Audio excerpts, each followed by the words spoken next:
Right. Okay, we're ready. Starting meeting at 4:01. Regular board meeting on March 13 at 4:01. And then let's do roll call. Rick, Here. Sandra is not here yet, and Angela's not here yet. Martha, present. And Dr. Turkey? Present. And myself present. All right, so we'll put for any public comment on closed session items. Sue? All right, no public comment, so we're closing to closed session at 4:02, bell.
We ready? All right.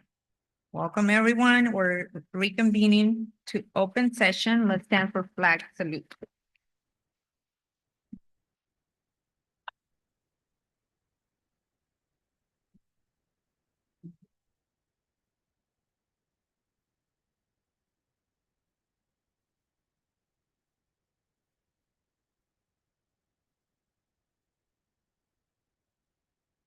All right, I am going to report two decisions made in closed session. In closed session, the board took action to issue a notice releasing and reassigning one certificated coordinator pursuant to Education Code Section 44951, effective the end of 2024-2025 school year, and directed the superintendent or designee to send out an appropriate legal notice. The roll call for the vote was as follows: 5 yes, 0 no. In addition, in closed session, the board took action to issue a notice releasing 15 probationary non-reelect teachers pursuant to Education Code Section 44951, effective at the end of the 2024-2025 school year, and directed superintendent or designee to send out appropriate legal notices. The roll call vote was 5-0.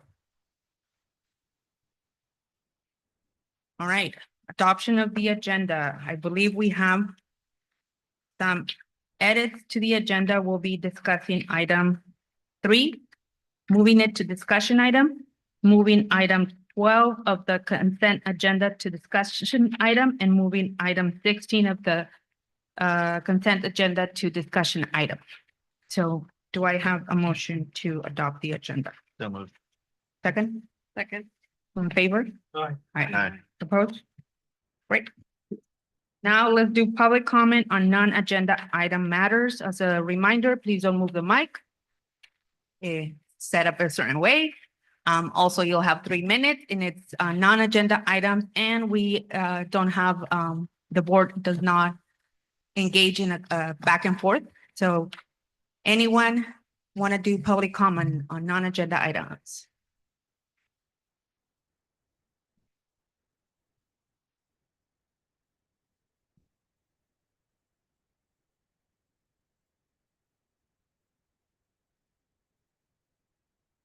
Is there a non-agenda? Yes? If you can come to the. This one says agenda item.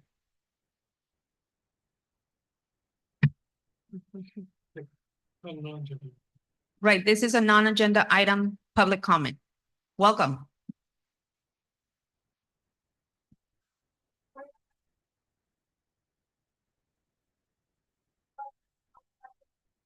Escuela Elkhorn. Hemos escuchado mucho. Nada más voy a repetir después de usted. Good evening. I am here as a parent. I will make this comment in Spanish. I am here on behalf of Elkhorn parents. Hemos escuchado mucho que los padres de familia no nos involucramos.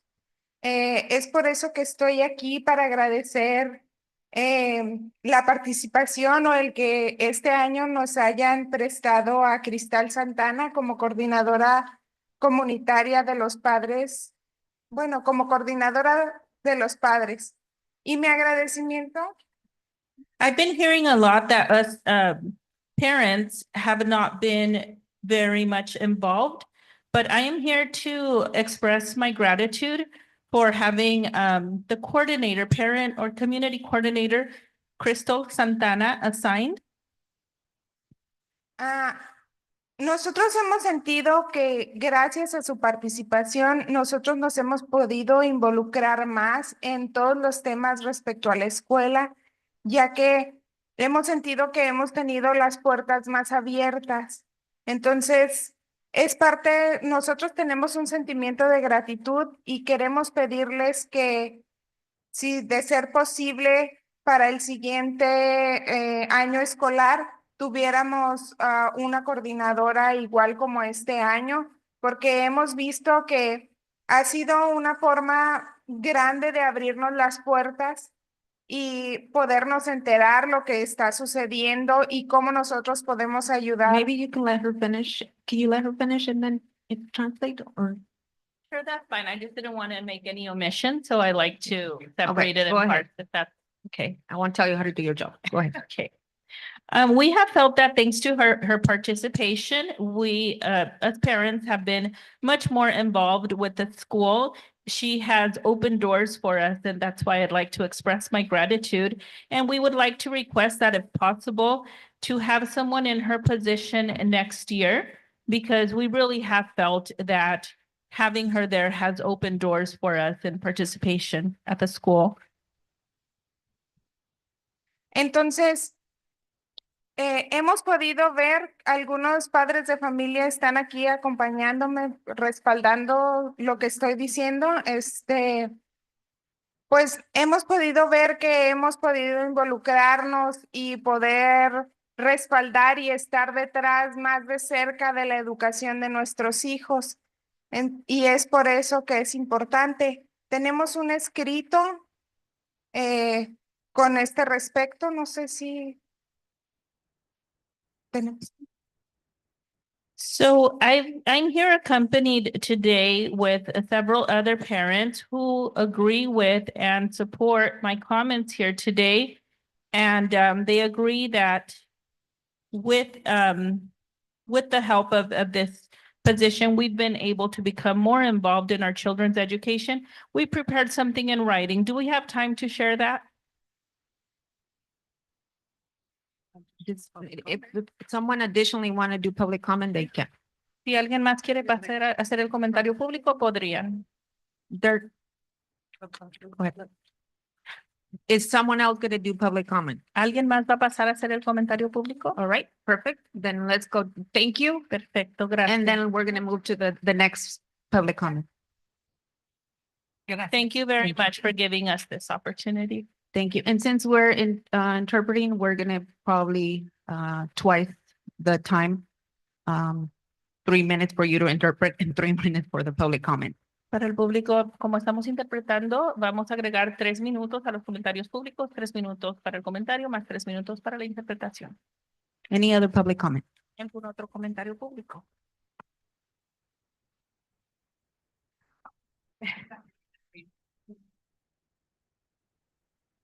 Hi, sorry. I don't really like public speaking, so I'm sorry if I stutter. On behalf of the parents that are here and the ones that couldn't be here, for Elkhorn Elementary, we would like to thank you for the work done at our school by Cristal Santana as public school coordinator.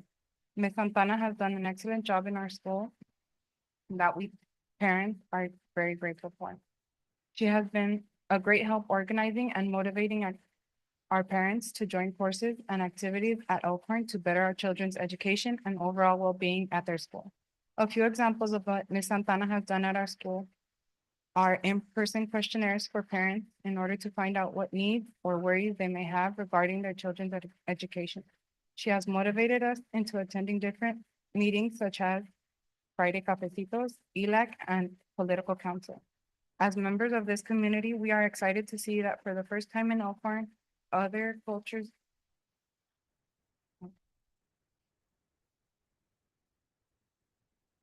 and traditions are being explored, such as Dia de los Muertos this past November, with her assistance making it possible. Her help arranging the programs for positive discipline and Joven Noble in our school have been an immense help to parents and children alike.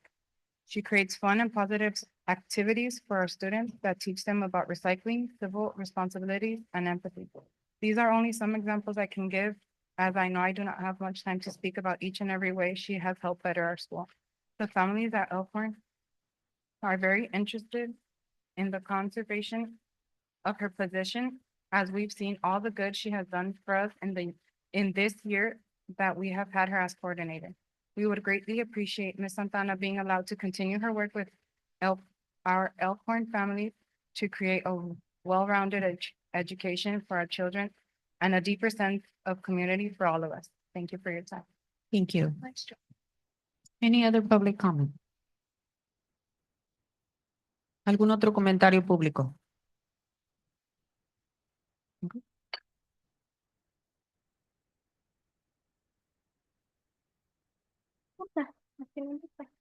Si quiere. Buenas tardes, mi nombre es Antonia Cortés Ramírez, tengo 3 niños en la Elkhorn, pues yo vine a pedirles y pues agradecerles por darnos este poquito tiempo, es poco tiempo, pero para nosotros es muy importante y queremos pues que Cristal siga y esté en la escuela Elkhorn, porque nos ha llevado mucha información bien importante que nosotros hemos trabajado con nuestros hijos y pues yo la verdad estos tiempos que he trabajado con Cristal, mis hijos han mejorado. He aprendido mucho a través de ella. Y entonces nosotros venimos a pedir que la necesitamos, que ella siga allá en la escuela Elcon. Y se les agradece bastante por que no la vamos a dejar ir.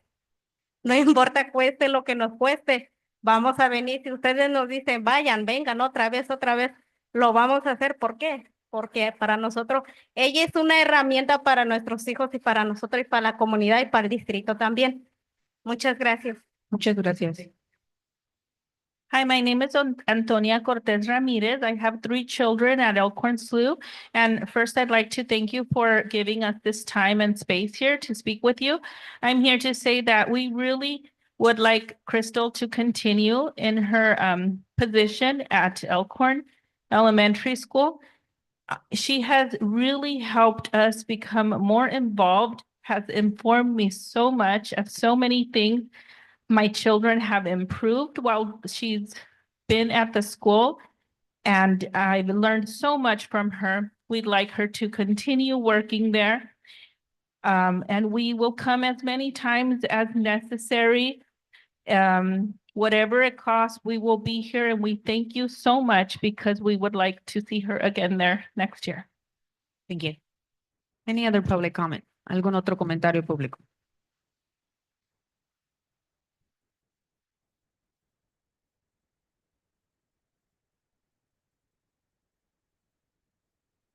Hola, muy buenas tardes a todos. Muchas gracias por su tiempo, por darme este permiso de estar con ustedes y acompañarnos. Y más que nada, permitirnos estar a mí y a todas mis compañeras, porque pues en realidad somos compañeras. Estoy yo aquí para apoyar a Cristal. Cristal es una persona, ella tiene poco empezando allí y yo he aprendido mucho en ella. Es un grande apoyo para mí. He aprendido mucho sobre ella. Me ha dado muy buenos consejos y es quisiera que estuviera para el año que entra. Así yo aprendo más y le doy herramientas a mi niño para que él salga adelante. Muchísimas gracias y espero comprendan nuestras súplicas, porque pues aquí estamos nosotros para apoyar. Igual les agradezco que tomen un poquito de su tiempo ustedes y reflexionen y ojalá esté para nosotros. Gracias. Muchas gracias.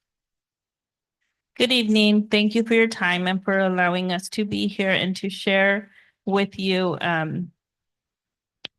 for allowing myself and my peers to be here, and for allowing us to come and share our support for Crystal. I would like to say that ever since she's been here, she hasn't been here long.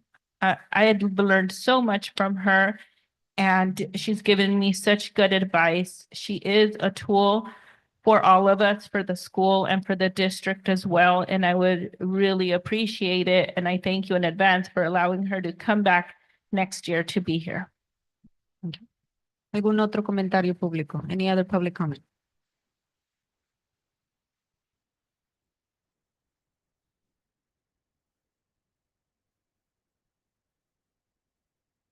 Oh, hi. This is my second time here, and the first time I didn't Spanish, so now I'm gonna try to do my English. I just wanna say that I came here with so many, there's some parents. We're here because I can say that when we just start school, I was lost, my daughter was lost, and then now I feel that we're like a family. And I just can say that it's thanks to Crystal, because she got close to us and she started talking to us and she started sharing about a lot of things about school. and she helped us to feel safe. And now I can see like we participate in many meetings, we participate in the cafecito, and I just hear from some other parents that before there were only 2 parents in the cafecito and it was by Zoom. And now we're like 15 parents. And also we have the positive discipline. It was like 6 or 8 weeks and it were like more than 50 parents. So it was beautiful. And now when I go to school, I feel like, oh, that's my second home or that's my house because my daughter, she's there like for almost like all day. And she's so happy there and now I'm not afraid anymore. So I know it's hard. I know that's a really hard decision for you, but I just say like, please, she's really good. And I think she's bringing all the parents together like a family. And that's how I feel right now. And thank you so much. Thank you. Any other public comment? Zoom?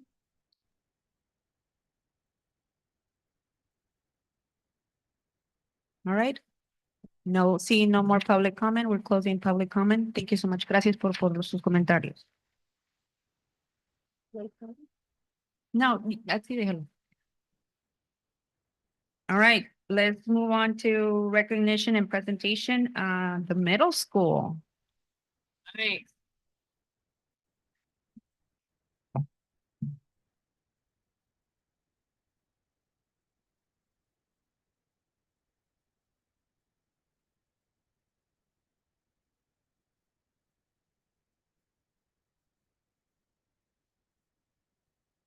All right, good evening, board members, Dr. Turkey, and all of you who have joined us tonight.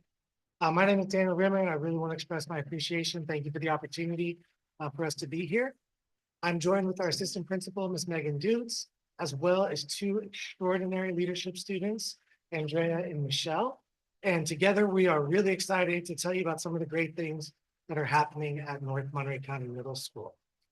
To start, I'd like to introduce Michelle and Andrea, who will highlight some of the key things that are happening on our campus.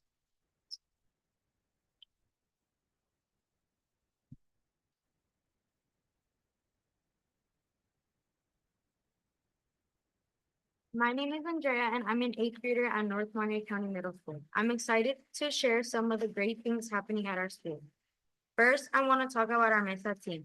On March 1st, we competed in the annual Mesa Day at UT Santa Cruz. It was an amazing experience where we got to show off our engineering skills. We're proud to say we brought home some awards. Our students won 2nd and 3rd place in the cargo glider competition and even took 1st place in coding. A big shout out to our teacher, Mr. Rutherford, for supporting the team throughout the competition. Next slide, please. Next, let's talk about sports. Our winter athletic season was a huge success. 75% of our basketball teams made the playoffs, and every single team played their hearts out. Our 8th grade girls basketball team had an amazing season, finishing in 2nd place. Now spring sports are in full swing. We have wrestling and track and field going strong. And for the first time ever, North Monterey County Middle School has a golf team. We're excited to compete against other schools in the area. Now I'd like to introduce Michelle to talk about some of the awesome community partnerships. Next slide, please. Hello, I'm Michelle, an 8th grade student at the middle school, and I am excited to present some of our programs. Beyond sports, our school is also building future leaders. Over 50 female students participated in Girls League, a program that helps young women become strong, independent, and confident leaders. Now that they've completed a program, they're preparing to visit the elementary schools to lead their own groups. Next slide. Another amazing program we participated in was We Will Rise, an anti-bullying expressive artwork workshop series. 30 of our classmates took part in this community partnership, and their work was displayed at the Northridge Mall on Pink Shirt Day, February 28th. We'd love to share a short video highlighting their work.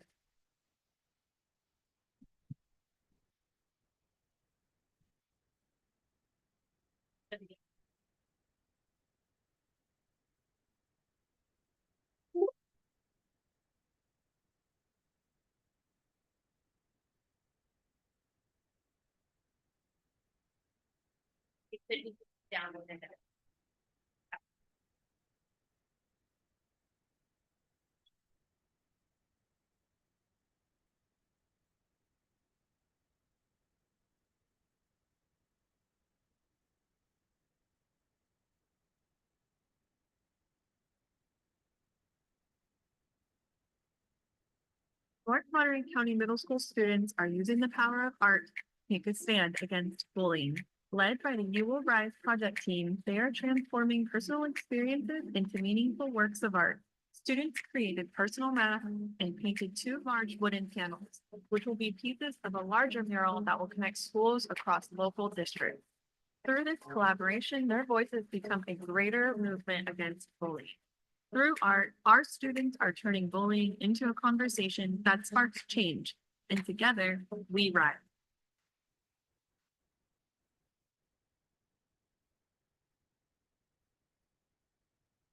Thank you for your time and for supporting the students of North Monterey County Middle School. And here's Mr. Rimmer to talk about academics. Andrea and Michelle, great job. Thank you guys both so very much. All right, I'd like to highlight some of the work our team has been doing with our 8th grade students. At NMCMS, we set high expectations for our students, and then we provide the support necessary to help make sure they meet or exceed those standards.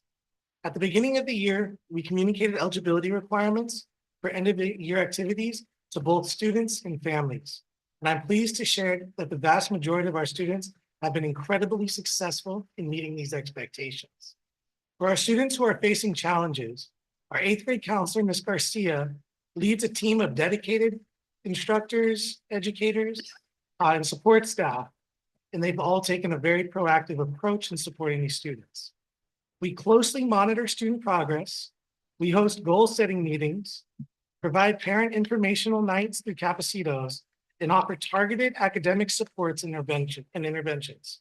With the collaboration of our teachers and classified support staff, most of these students have shown remarkable growth in both grades and attendance, ensuring that they will be well prepared for the next step, high school. As of now, over 95% of our 8th grade students are meeting all expectations, a tremendous achievement for our students.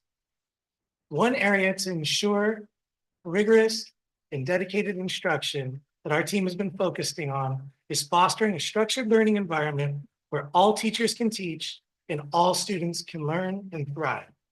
To achieve this, our team has committed to unifying our language when articulating expectations. We've implemented and adopted the data-driven I Understand system to enhance clarity and consistency across campus when articulating classroom expectations for student learning.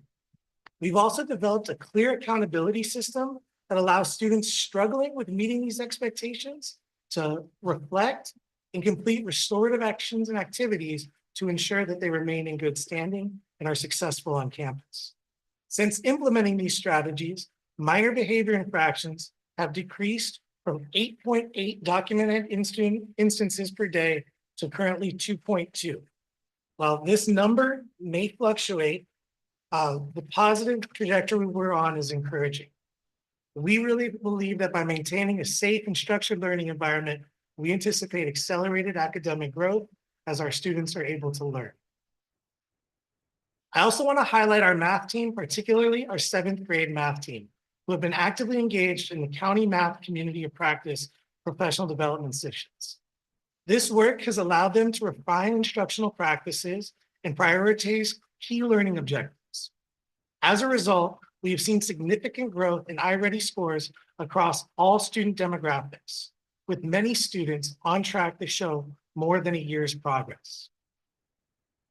Despite our certificate and classified educators' dedication, we do need to acknowledge that many of our students are still performing below grade level in reading and math. While we are making progress, with many students projected to achieve more than a year's growth, we must accelerate this momentum, especially for our English language learners. To better support our English language learners, we're taking the following steps. We're in the process of adopting and implementing a dedicated ELD curriculum tailored to meet the needs of these students. We've also made an adjustment in our master schedule to provide targeted instructional support. As some of you might remember, our students are housed in academic families. What we're working on for next year is to have targeted ELD families where we can provide intensive supports and instructional strategies aimed at accelerating the growth, with particular focus on our newcomer students, as well as our long-term English language learners. We also continue to refine the instructional practices through our PDSA, Plan, Do, Study, Act cycles. This is to ensure that our teachers are constantly analyzing their instructional practices for the most efficient and effective way to help our students accelerate their growth to meet the needs of all of our students. There is still a lot of work to be done, but we're making steady progress on our path towards ensuring all students are college, career, and life ready. All right, for student engagement and activities, I think our students have already done a fantastic job highlighting many of the engagement opportunities, but I'd like to touch on one more. Our athletic partnership with the Nest After School program. This year, we had all student athletes enroll in Nest during their respective seasons. This created a partnership that has yielded significant benefits. First, all of our student athletes have safe and supervised spaces with activities, academic support for before and after practice, making participation open to all, even those students that come from working families that would have struggled to pick their students up otherwise. We've also, most of our teams are either have received or in the process of receiving new uniforms. So our student athletes, they look good, they play good. There's a lot of school spirit and pride with that. And the last one, and this is a huge one, the majority of our away games, we now have transportation available, which means that it's accessible to all of our athletes. And really, speaking from my experiences and everyone who's ever been on a team, the bus ride there is almost as much fun as the game. It really is a team bonding experience. And it's really great that our students are getting to experience that. Our attendance rate, so talking about our attendance progress, our attendance rate right now currently sits just over 1% below our targeted goal. Our SART team is still working very hard. I do want to point out though, we have seen an 8% decrease in chronic absenteeism from last year. So we're making progress. Our SART team continues to work to match students with the proper interventions or supports that they need to get them to school. We conduct home visits, attendance reviews, parent meetings, and it's really about finding what is the barrier between attendance and what's happening, and then matching them either with the support, and if it doesn't exist, finding what is available, what we can do to get all of our students to school each and every day. For our next steps, one thing that we're really emphasizing is expanding our elective opportunities. Through student and family feedback, we've identified an opportunity to expand and enhance our exploratory course offerings. While we have some electives like MESA that we just highlighted, which are highly engaging, we recognize the need to better align them with student interests, as well as pathways that might be available to them. To address this, we've already taken some really good steps. We're hiring a full-time art teacher for the 25-26 school year, and we're exploring all of these different elective options to provide meaningful learning experience for all of our students. Now I'd really like to introduce Ms. Dutz to speak about community and staff engagement. All right, good evening, everybody. At NMCMS, we recognize that strong family and community connections directly impact student success. Over the past few months, we've made great strides in creating opportunities for parents to engage with our school. Programs like ELAC and Cafecitos have provided spaces for meaningful conversations, and our athletic events and seasonal banquets continue to bring families together to celebrate those student achievements. We've also implemented Talking Points, a two-way communication tool for our athletic program. This has improved communication between families and coaches. Parent-teacher conferences remain a valuable tool for collaboration. That said, we know there's work to do. While we've seen growth in parent involvement, we recognize the need for a stronger social media presence to highlight student success and better two-way communication so families feel heard and engaged. We also want to create more structured opportunities for community members to actively participate in school life. Moving forward, we're taking concrete steps to expand our outreach. We're starting a pilot of Talking Points as a broader school-home communication tool. We need to revitalize our parent-teacher group and ensure a smooth transition for incoming students with 6th grade registration and orientation. We're also looking ahead to our open house on April 8th, where families will have the opportunity to engage with our staff, followed by an 8th grade orientation with high school counselors to support students in their next steps.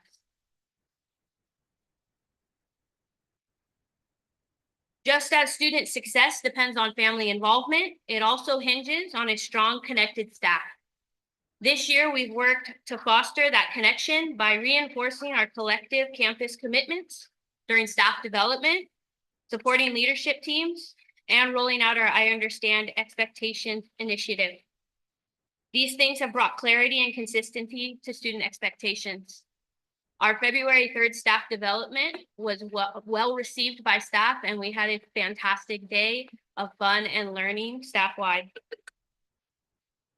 Most importantly, our staff remains committed to building strong relationships with students, creating a positive learning environment where all students feel supported. These collective commitments that have been agreed upon among staff have really provided everyone on campus with a support network that is vital in the challenging work that we do. We recognize that staff retention is an ongoing priority. It's crucial that we continue to provide targeted professional development, particularly for those who are supporting our housed academic families, and ensure we have the right structures in place to support both students and staff. To address these needs, we are focused on finalizing staffing for the 2025-2026 school year, filling our MTSS TOSA positions, and strengthening our Tier 1 intervention support through that targeted action planning. We're also working closely with our school site council to ensure our efforts align with staff and student needs, while increasing support for new teachers to improve that retention. Additionally, we're encouraging greater staff representation in the teacher-parent group, ensuring that the voices of our educators remain at the heart of our community engagement effort. All right, my favorite part of the evening. At NMCMS, we are fortunate to have a dedicated and passionate team of educators, and this month we are honored to recognize Ms. Jennifer Clayton as our certificated staff spotlight.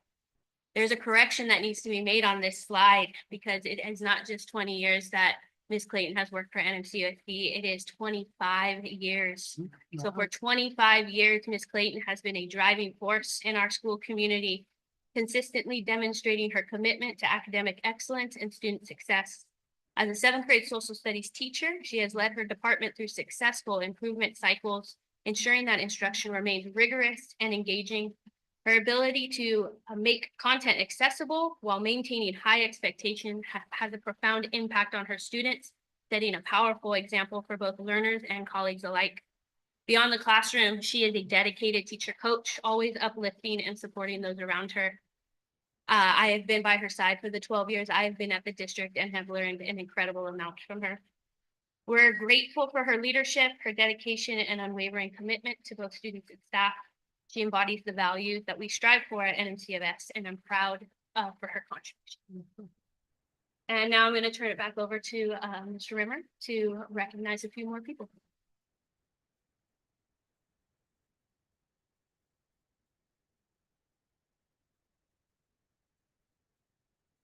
Look at it.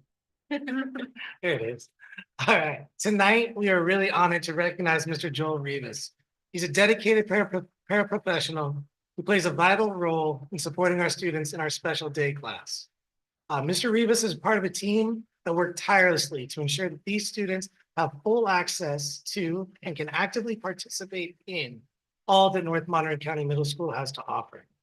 Beyond his daily responsibilities, Mr. Rivas goes above and beyond, dedicating his time to help students engage in extracurricular activities in all that we offer, whether it's accompanying students to dances and getting on the dance floor himself so that our students can experience the full middle school experience, or simply bringing positivity to those around him. His impact is felt throughout our campus. His kindness, dedication, and uplifting presence make a difference every day in the lives of both our students and our staff. We are truly grateful for all that he does. Now, if you remember from the last time we were here, we couldn't help but sneak in a little extra recognition. Tonight's no different. We want to take a moment to express our deep appreciation for our school resource officer, Deputy Herrera. Across the district, we know we're not alone in recognizing his commitment and dedication to his role in supporting and making sure our students feel safe in their well-being when they come to our schools. He's Deputy Herrera is ever present on our campus. He's active, engaged, and supportive part of our school community. He's out engaging with students, providing mentorship, providing guidance for a lot of them, helping our campus run. He even was willing, we had a shortage in our front office. He jumped in, he was answering calls and greeting parents, really being a part of our school team. So we were really, really honored to work with him. We feel very fortunate, and we really appreciate that his dedication is going to make a lasting impact. And we all feel really fortunate to work alongside. That will be our last one, I promise. Thank you. All right, I'm gonna start with public comment. Any public comment? All right, Zoom. All right, closing public comment. I'll start with our board. Rick? Thank you, students. You guys are why we do this. Andrea and Michelle. I coached Michelle with the other soccer girls for about a month and a half earlier this year, and she did well at starter, and we went undefeated until the playoffs. Did great. But you know, I commend always Mr. Rimmer and Ms. Dukes and for such a good job at the school and listening. They you could tell that they listen because just a lot of the stuff that people have input on, including myself, it comes to life. And if it hasn't yet, you acknowledge it, like the social media, just I'm there every day. I have a daughter there. She tells me what goes on. Talk to a lot of teachers, and just the updates I get from Dr. Turkey about teachers and how the new one's doing. And you said, everyone's doing great there, and you're happy with pretty much everyone, and that makes me happy. Makes all of us happy.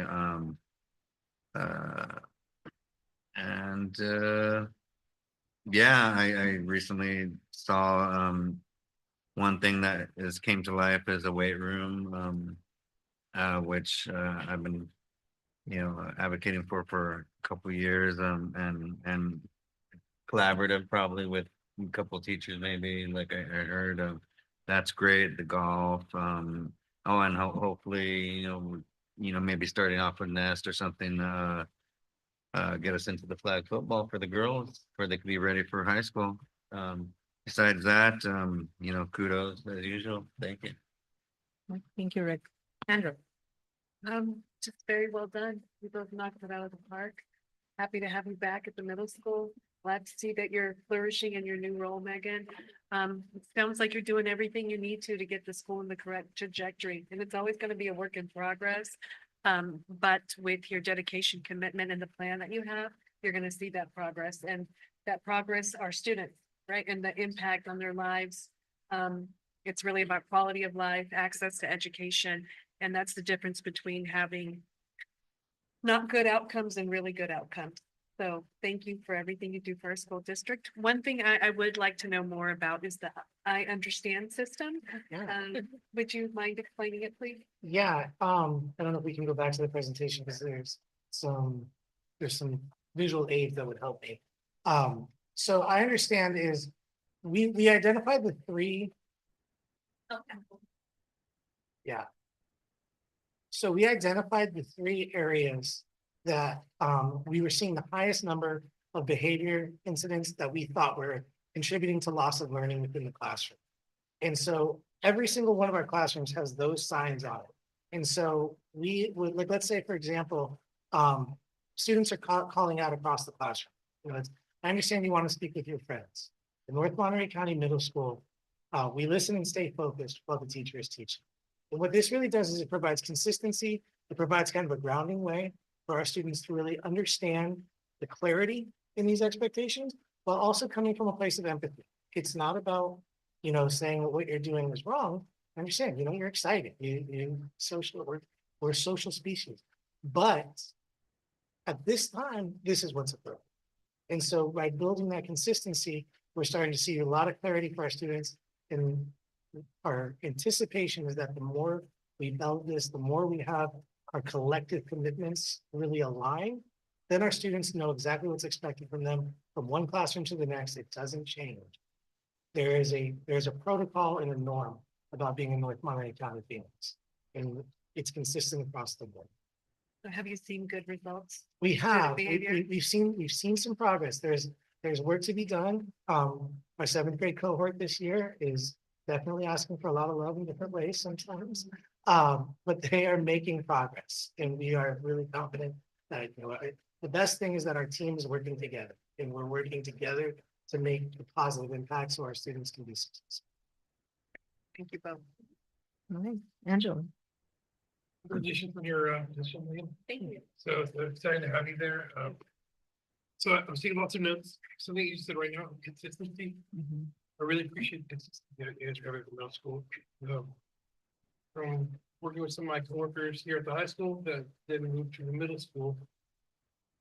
Consistency not only makes students feel safer, but also makes employees feel like they can get the job if there's a consistent pattern happening every day. And I've heard enough of great things from some of our colleagues. So I really want to commend you on that one. You Will Rise art project. Paul Richmond is an absolutely amazing artist. It really melts my heart to see that you guys brought him here.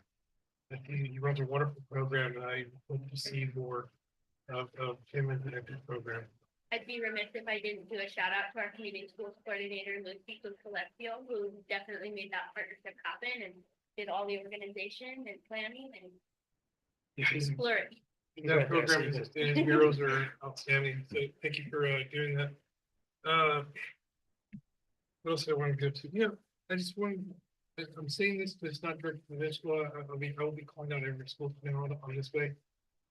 And since you guys have been here longer than I have, you know what I'm talking about. It has to do with cafecitos. I'm lukewarm on them.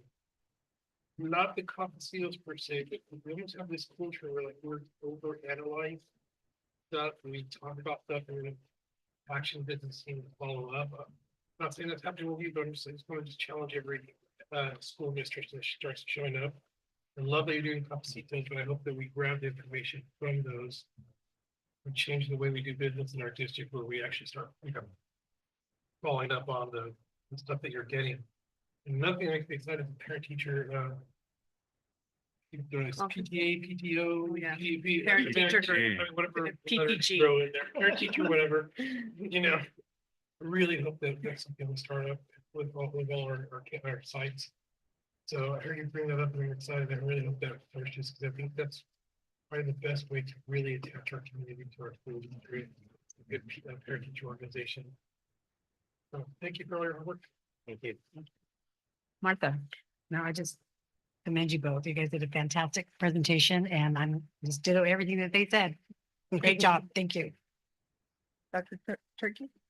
Yeah, I'm a big fan of middle schools, right? I mean, middle schools can drive some people crazy. I think I love them. I think they're great, right? It's a really great age and you two are doing a really nice job there. So thank you so much. Yeah, I had the opportunity to visit the middle school recently, and it was mind blowing to see the expectations, the consistency in every classroom that I walked in. First thing, I like yellow 3 rules of the classroom, and I think that like you mentioned, it not only brings some guidance for the students, but it brings guidance for the staff, and it just creates everyone to be in the same page. So I'm hoping that every school, not just the middle school, has that some sort of system like that. So Phoenix Rights, yes, definitely. And then I also got to see a tactic that you were all practicing as staff and passing blocks. Greeting at the door. Right, greeting at the doors. That was like the most Where I didn't talk about. most amazing thing, because we take things for granted that our students pay attention to, right? And every teacher that was there or every adult that was at the door was saying hi to every student that was coming in. As they were walking in and as they were leaving their classroom, they were just saying bye and welcome in different ways and different tactics or things of that students do, right? Like fist bumping, And it's so simple, it doesn't cost us a lot, or it doesn't cost us anything, but yet our students will value that forever. And I think that that's really crucial, that our adults are connecting in that way with our students, and that our students then feel there's someone that actually says my name as I walk into the door, right? So I think that that was really good. And then I walked into one classroom that was really welcoming. I don't remember it was the science teacher, right? Okay. Yes. No, I believe it's Mr. Paul. Mr. With the flags. Yes, it was really welcoming and just like completely grabbed my attention. We were walking to another classroom and I looked around, and the atmosphere of that classroom was really calming and welcoming. And I feel like students are feeling that way at the middle school. And yes, that is a very challenging age. Yes, they're gonna ask us for love in many different ways.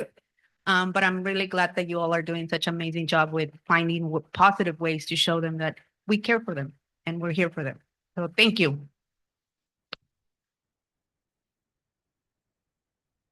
All right. We're gonna go on to classified. Classified has informed that there's no report from anyone for tonight. I'm moving on to the Teacher Federation. Do we have any reports or any? Nope.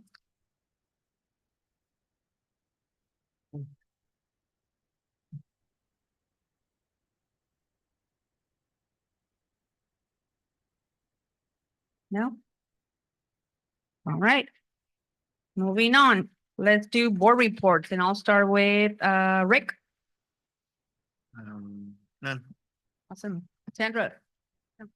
Angela. This one's easy. Martha. Not that. I already did my report, so that was easy. All right, superintendent's report. I'm going to break the tradition. Yeah, I do have a report. What? Yeah, I know. It's crazy. If you go straight to slide 2, please. So the first week in March is Read Across America. And so the photos which you see is Castroville and Elkhorn Elementary. Okay. And I'm looking at Cassandra. Actually, I'm looking forward to my next invitation, Cassandra, to come and read the Gruffalo again in your class, because that's a lot of fun. And just, we all know that reading's fundamental, right? Kids finding a love of reading is so important at an early age. It'll help them out in everything. So big fan of reading myself. And yeah, let's keep reading. Let's keep reading. And next slide, please. Okay, so after the Moss Landing battery fire, we have one of our English teachers, Mr. Nathan Embretson, here at the high school, who teaches high school English, engaged his students in doing research around the fire and asking questions. Why did this happen? How did this happen? And it ended up with advocacy from the students actually then writing letters to Assembly Member Dawn Addis and the governor of California. And these letters then resulted in Assembly Member Dawn Addis coming to the school here, and actually right here in this room, and talking to the students and us and answering their questions. I hung out for a little bit. She's actually writing a bill called AB 303, the Battery Energy Safety and Accountability Bill. And she was opening this up to students to ask whatever questions they wanted of her. And it was just a really great kind of moment for the students to see, hey, our advocacy actually gets us to talk with somebody in power who then gets to write laws and make a difference. So a really great day, and a big shout out to Mr. Embretson for making that happen for his 9th grade students. Next slide, please. Okay, our next town hall is coming up on next Wednesday, and this one is going to be all around student mental health and social emotional learning, and this can be held here at the high school from 5:30 to 7:30. There'll be interpretation in both Spanish and Mixteco, and there will be dinner and there will be childcare. So please come and learn, ask questions, give us recommendations, and we're looking forward to it. Next slide, please. Okay, so we have our early day, our early learning enrollment day coming up on Saturday, March the 22nd from 9 to 12. So if you or anybody you know has a child who wants to enroll in preschool, TK, or kindergarten, okay, please get them to go to their local elementary school so that they can sign up. Okay, so let's get the word out. Thank you. Okay, this brings us on to our staff spotlight. Okay, so this is Miss Solis. Solis is our college and career counselor here at the high school. And whenever you talk to students or parents or community members, okay, they have nothing but positive things to say about Miss Solis. Okay, Miss Solis helps kids get into college. She helps kids explore what are the careers which are available to them. She helps kids with scholarships. She does so much for our students here. And I just want to give a big shout out to Miss Solis. Next slide, please. So this one is a team spotlight.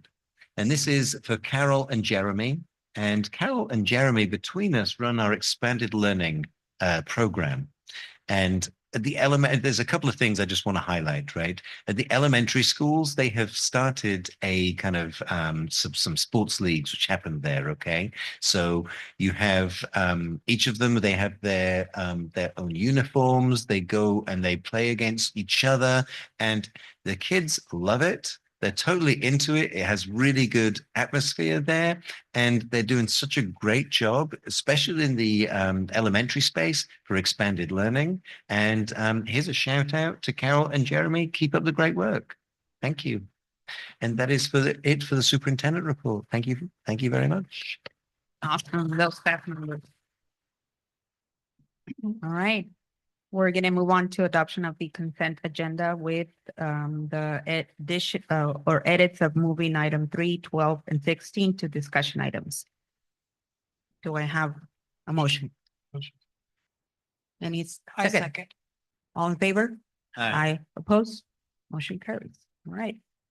Then let's move on to item number 3 of that we move to discussion item from the consent agenda.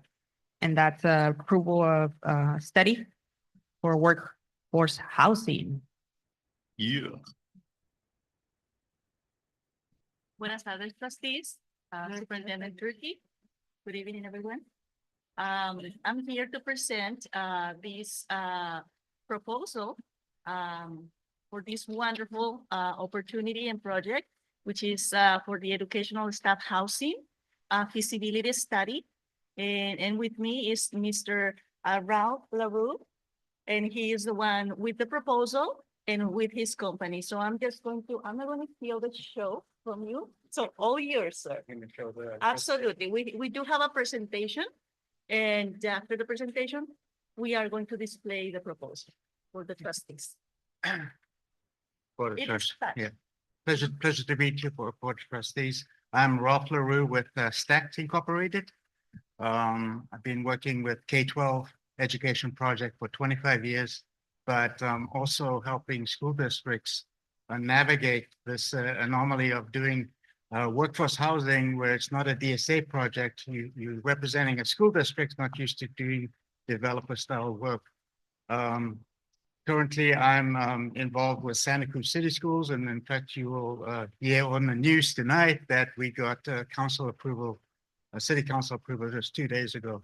So that means we can do construction drawings and actually build the project. But to get to that stage, we had to get through CEQA, the Coastal Commission, and we had to do a lot of financial analysis to make it, pencil for the school district to be able to give affordable, accessible housing at 60% of market rate. So it's a huge accomplishment, but it's still a working process. You really have to keep your eye on the ball all the way through. But really important step, what I see with most school districts is it takes a very long time because school districts aren't used to doing this type of project. Even the cities are not used to having school districts come in because there's state laws that are in your favor that trump the zoning requirement. So there's an educational hump from the city and county point of view. So anyway, I think this is a very important first step. If you want to go to the next slide. I really recommend to reduce time and the cost of future inflation down the line to move. If you do want to move quickly, you want to kind of do all of these 10 items in parallel. Some of them are no-brainer. You need a topographical study. You need to form a committee of, in Santa Cruz, we have 2 board members sit on the committee. We have the facility staff and some other members. We'll do a staff survey just to make sure you actually have staff that want workforce housing. And then we'll do the financial study, analysis on rental rates, think about funding approach, like a bond or, partnering, affordable housing, compliance strategy. You want to make sure that you're not setting the rental rates, taking advantage of the state affordability requirements, setting the rental rates that it doesn't suit teachers' salaries, laws and jurisdiction. And then we will actually do a little bit of design for you. We'll do a site analysis and yield study. How much can your site bear? And some cost analysis. And we'll give you a roadmap of how to get through the environmental requirements to get to entitlement, which is where Santa Cruz City School just got to after many years of thinking about it. But once they pulled the trigger, we were able to do it in 14 months, which was quite quick. Thank you. Awesome. And so this is just a graphic of showing estimated 3-year, if you really go 3 years, you can pull it off. But it means that you have to do those parallel efforts that I've just described. After this, what you're presenting is phase 1, the Yes. design portion to get us to those entitlements that you just mentioned. And if you can display the proposal, just for transparency purposes. Basically, what he's proposing is the program management, planning, design, and bridging documents. This is parallel. And entitlements, SQL consulting, construction cost estimating, construction management, and solicitation and management. So this, if you take me to the bottom, proposed equates to $42,000 altogether. I had the pleasure of working with you previously in something very similar in a previous district. Extremely happy with our services, and he gave us a very good discount. So this is an action item for you to consider.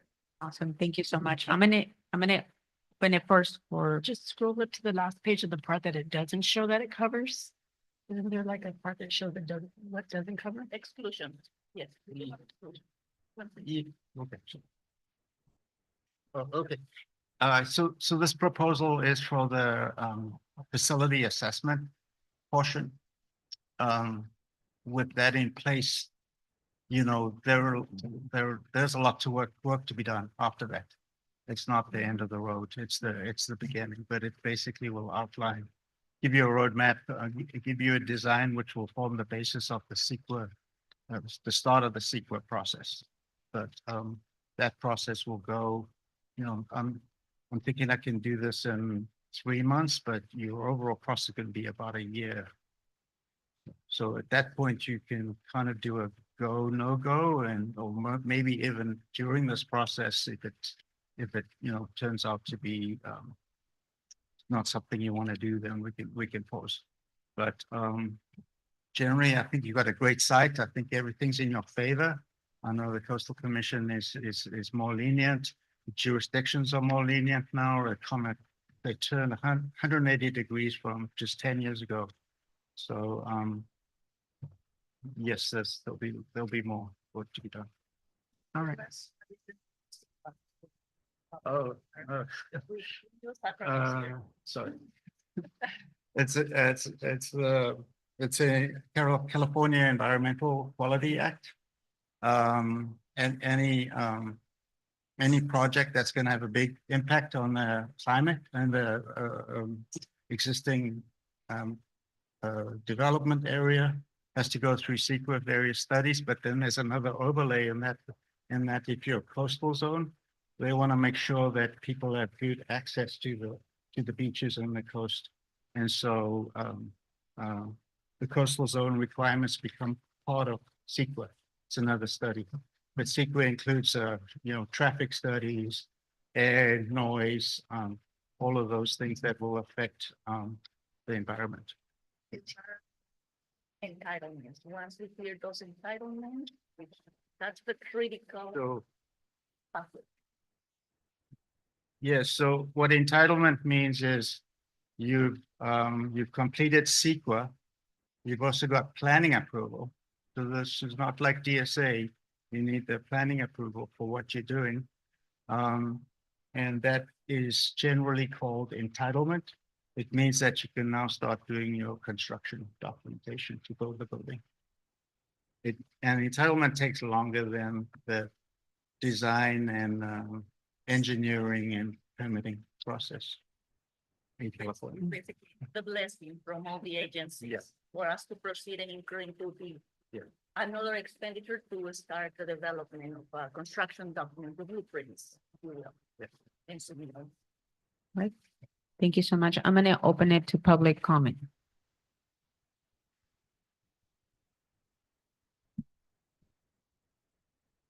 I think this will help our district a lot with retention, happiness of teachers. Obviously, the commute will be cut in half. I know a lot of teachers come from Monterey or Santa Cruz. It'll also help with their cost of living. Thank you. Any other public comment?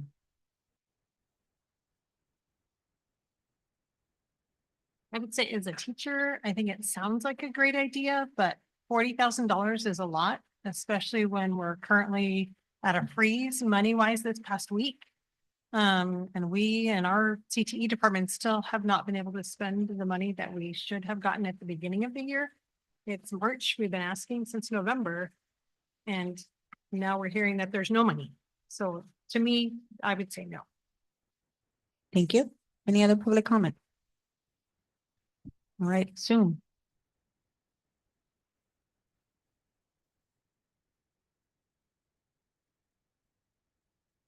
Okay, closing public comment. I'm gonna start with the board. Martha?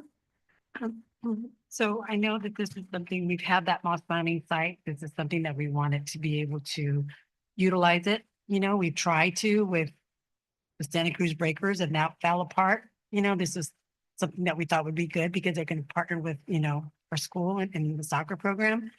But, we went through a lot of hurdles because of Coastal Commission.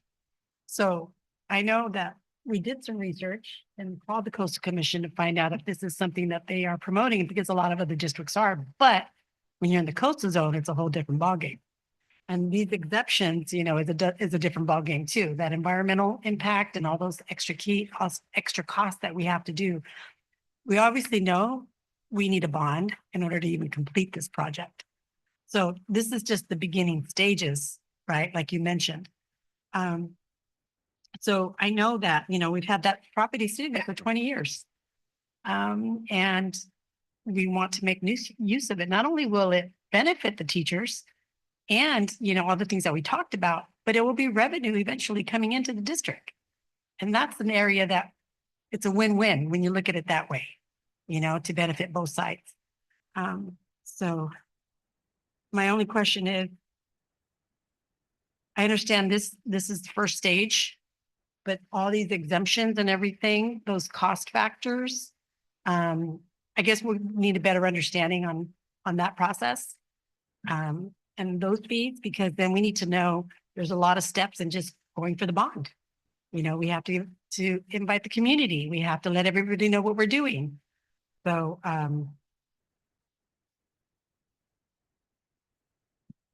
I guess, I do support this project. I understand that we sold the facility in Moss Landing and there was money there. set aside. Can you clarify if that money's still there? Yes, absolutely. And that is precisely that allocation of money that has been reserved for future projects. That will be a perfect example to use to fund this first phase, if you will. First phase. That is correct. So that money is there, that is It is allotted there. for that. It is there. Has been Because reserved. certain for- things are, Yeah, we just want some definition and we want to make good use of that money. So that's why we're proposing this and the allocation is there for this specific reason. okay, thank you. Sure. Angela? Sandra? No, but thank you for putting the proposal together. Appreciate it. Rick? Thank you for, coming in, it was on consent and explaining to the public. I mean, these links, I'm gonna, as soon as the meeting's over, I'm gonna put them all over social media so the public knows and they're not surprised, like if we ask for a bond later, it's gonna be 100% different from last time, I feel. And with the entities that approve these things, I mean, I watch supervisors meetings every week and they're, just, approve, affordable housing, approve, school, employee housing, workforce housing.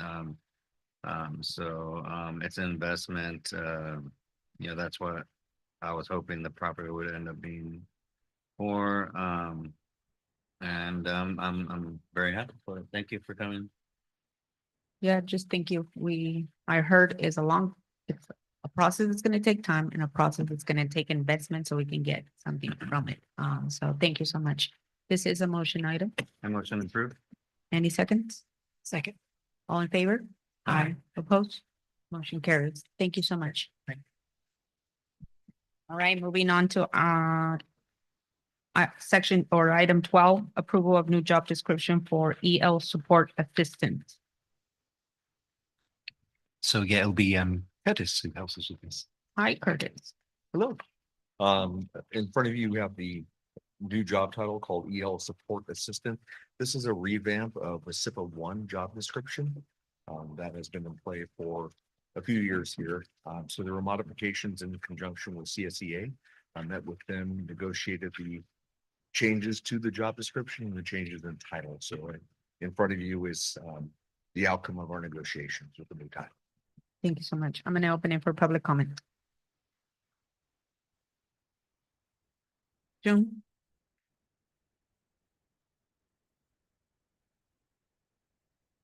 All right, closing public comment, opening it for the board. Rick? Sandra? Angela? Martha? No, if you don't mind, just kind of talk about the model, how this works into your new plan to support the students. Absolutely, sure. So the EL support assistants are going to specifically help, obviously, our English learners. Okay, they will be working with our TOSAs and our principals. They'll be looking at data. They'll be looking at LPAC scores. Okay, and they'll be helping groups of students specifically with the things which they need help in. Okay, so it will be targeted support to our English learners in the things which they need help in. We're aiming to have, gosh, let's see, there's one at each school, each elementary school, along with 3 MTSS aides at each elementary school. So that's 4 in each elementary school, one of them being an English learner assistant. At the middle school, it's going to be 2 MTSS aides and then 2 EL support assistants. And then at the high school, we're going to go all 4 EL support assistants. So there'll be 4 of them. So there'll be 4 at the high school, there'll be 2 at the middle school, and there'll be 1 in every single elementary school. And can you clarify today, who does the testing on the student? The LPAC testing? Well, it depends it depends on the school at the moment, but it's usually a conjunction of different people. Okay, so it would be partly the TOSAs, it would be partly the SIPAs. Okay, because these were the SIPA 1 positions. So it'd be a combination of generally TOSAs and SIPAs right now. And then That's moving. it now, but we're moving it to. Moving forward, it would be kind of the TOSAs will continue to organize it along with, administration, and it would be the EL support assistants who would help with the actual testing. Mhm. Yeah, thank you. No questions. I move to adopt this job description. Second. All in favor? Aye. Aye. Opposed? Okay, motion carried. All right, moving on to approve new job description for district chair. And I'm going to be asking Sandra and Curtis to come up to talk about this one. Thank you. Good morning, board members, community members. Hola a todos. So in front of you today, you have a new job description. It's titled Head Chef for the school. It'll work out of the central kitchen here at the high school. A lot of you are aware that currently we have a company named Brigade that is in here working with our food services department to do scratch cooking and baking for our students to get healthy meals straight from basically the food source from locally and into the students' hands. That contract with Brigade is ending shortly, I believe. And this is to maintain the level of service that we've been getting by having our own employee supervise that work. All right, I'm opening for public comment.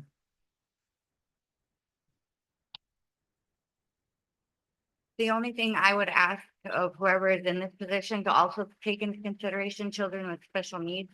They are picky eaters, yes, but not by choice. It's a lot of sensory issues that they have. And so it's very hard on me as a mom. I have to pack his lunch every day. Just, which I don't mind, but just, maybe if there was an option that they would have. Thank you, Stephanie. Very good point. Any other public comment? Sue?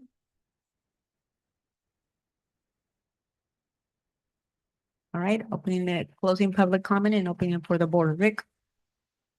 Does anyone know what the brigade costed per year or whatnot?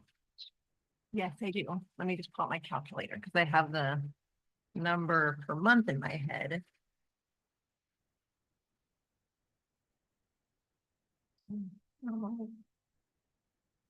So I'm pretty certain, I could be off by just a couple $100, that the yearly total is $171,996. I would like to point out that we are currently paying for that with KIT funding, which is the Kitchen Infrastructure and Training funding, which also is coming to an end on June 30th, 2025. So it either needs to be used up in full or earmarked. Thank you. Rick, any more questions? Yeah,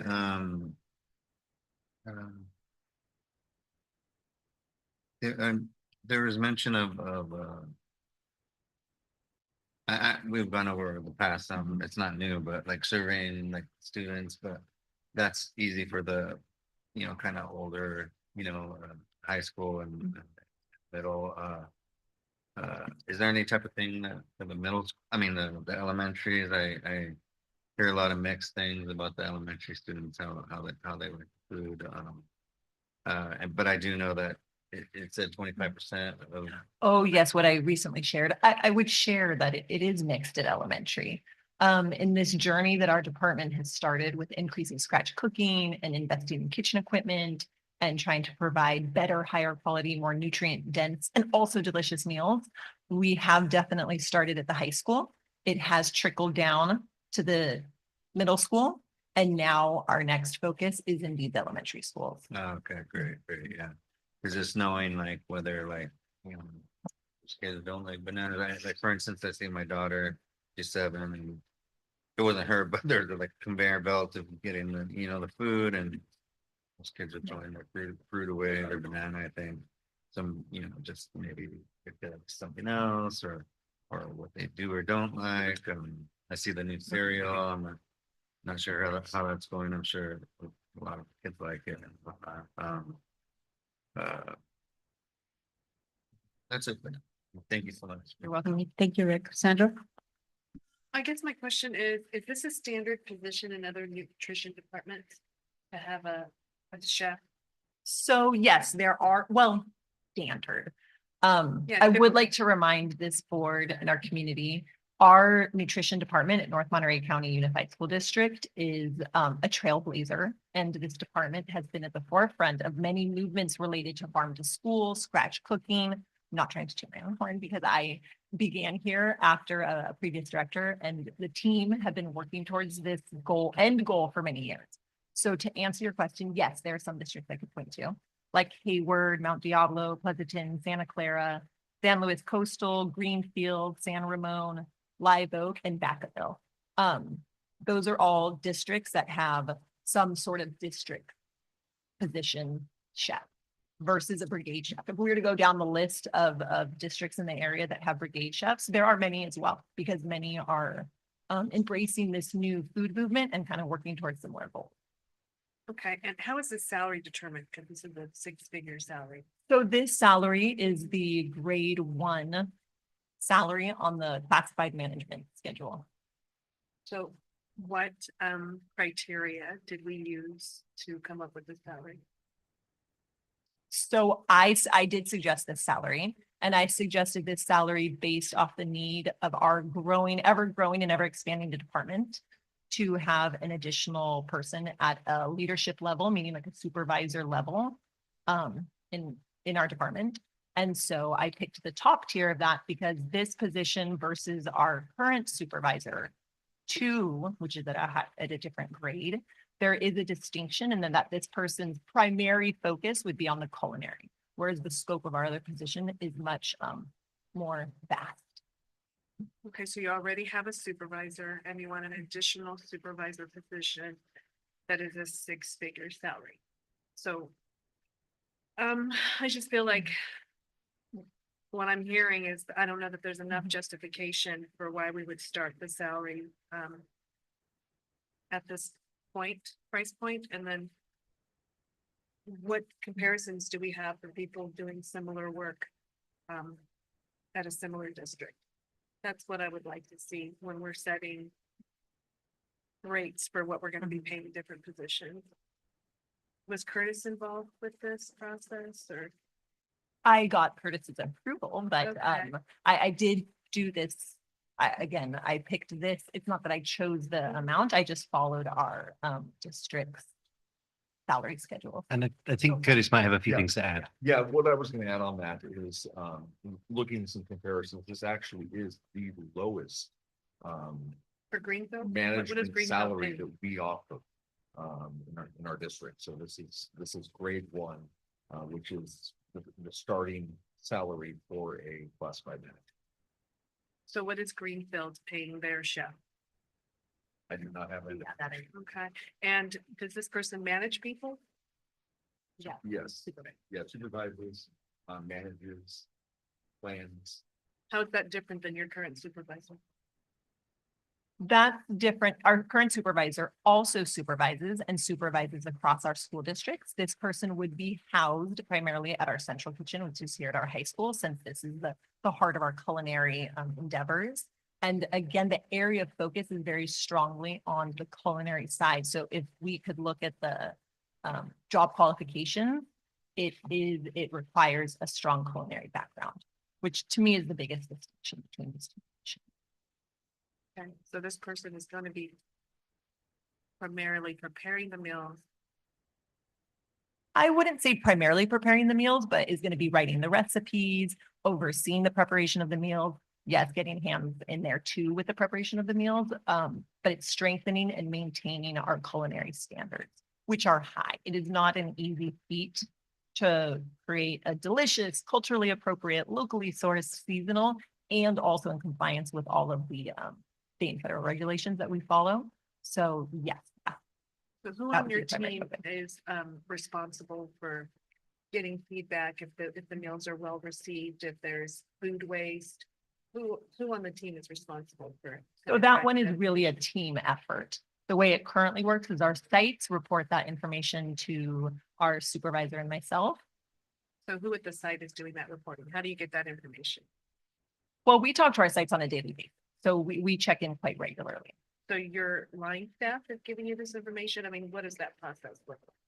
So for example, at like our elementaries, when we have a menu item, whether they call us first or we reach out to them because we know it's a new menu item and it's something that we really want to pay attention to.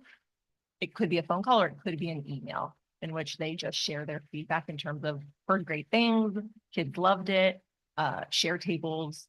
We use a lot of the share tables as a reference because the share tables are in the multi-purpose rooms and that's where students can dispose of food items that they don't want to eat. So I think maybe that's what Rick was saying when he was seeing bananas piling up and things like that. So our team will often send us photos of the share tables if there's, you know, an excessive amount. And I guess my final question is, if this position wasn't approved, what would be the impact on the department? Well, our brigade contract is until June 30th, 2025. If this position were not to be approved, then you would likely see me again here in a month to request a renewal of the brigade contract. Okay, and then do you have available funding for that? Yeah. So why make it permanent now? That's a great question. Again, currently we're using KIT funding to use this. The remaining KIT funding that we have some earmarked to pay for the rest of the remainder of this year. And then I have other purposes that I would like to use for it, but I do see a need to turn this into a district position because of the amount that we rely on this person, on this consulting service. I mean, we've built structurally a program around this person's expertise, and they are very much embedded in our daily operations in a positive way. And I would hate to lose that. And I would like to build a department that is lasting and not reliant on just a year-to-year contract. But we've had brigade for multiple years. Correct. Yeah, 3, I think. This is Now, our if we third make year. this a permanent position, this is the base salary, but then you have benefits and retirement on top of that. And what if our budget situation changes and then we can't sustain it? I mean, that's really my concern, because it's not a small salary. Most of us people in our nutrition department don't make a lot of money. But this is a considerable salary. Thank you for answering my question. Thank you, Sandra. Angela? Martha? No, I just wanted to add that, you know, I know what you just highlighted already. Our nutrition program has been amazing. And I think, you know, you're looking ahead and trying to have that continuous improvement in our district and having a sustainable position. And I just want to add that this funding, though, comes from restricted funds from the nutritional department, right? It doesn't come out of general fund. Correct. This doesn't affect the general 01 fund. This is Fund 13. Fund 13, so it comes out of that. Correct. And we've been pretty much in the green, right? In that department. We haven't seen that go down. I mean, it is kind of scary. We don't know what this political climate might attack some of these programs. But I just, you know, overall, thank you for sharing all this information. And just one more question though. Heard you say elementary school, you're going to get there too eventually?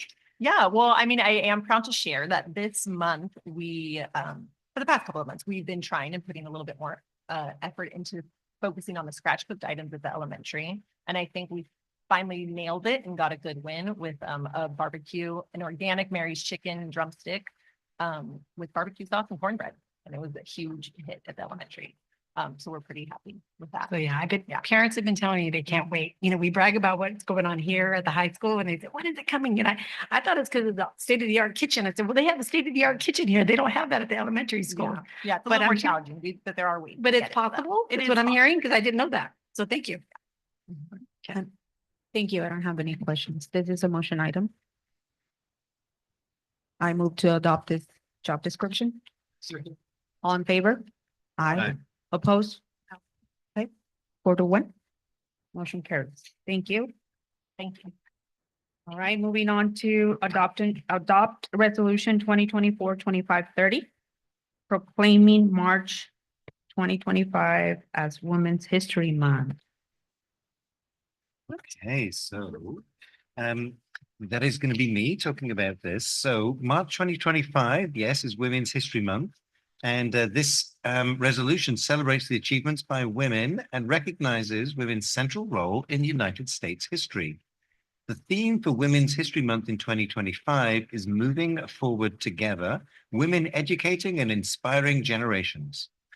The National Women's History Alliance chose this theme to recognize women who have dedicated their lives to leadership, education, and mentorship. And throughout March, we'll be remembering those who paved the way in the struggle for gender equity in the United States and recognize those who continue to break barriers today. And I urge the board to adopt this resolution for Women's History Month. Awesome. Any public comment? Soon? Board? Andrew? Just, women are about 50% of the population, and so it's wonderful to see women's contributions being recognized and seeing more representation of women when it comes to leadership role. Angela? Oh, Martha? This is great. Great to see. Same. This is the motion item. As a woman, I will I will move to approve this. And I All will in favor? Aye. Motion carried. Awesome. Power to our women. All right, moving on to approve lead custodian update salary range. Right, thank you. Yeah. So before you have, as you can tell, we had a recent negotiations with CSEA and we produced quite a few job descriptions and some updates to one. This position was recently added back into our jobs and hired. And it came to our attention that the range was actually lower than the people they were supervising.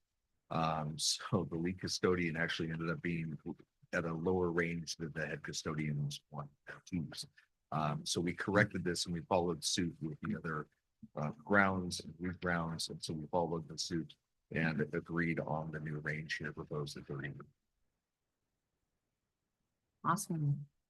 All right, opening it for public comment. Soon?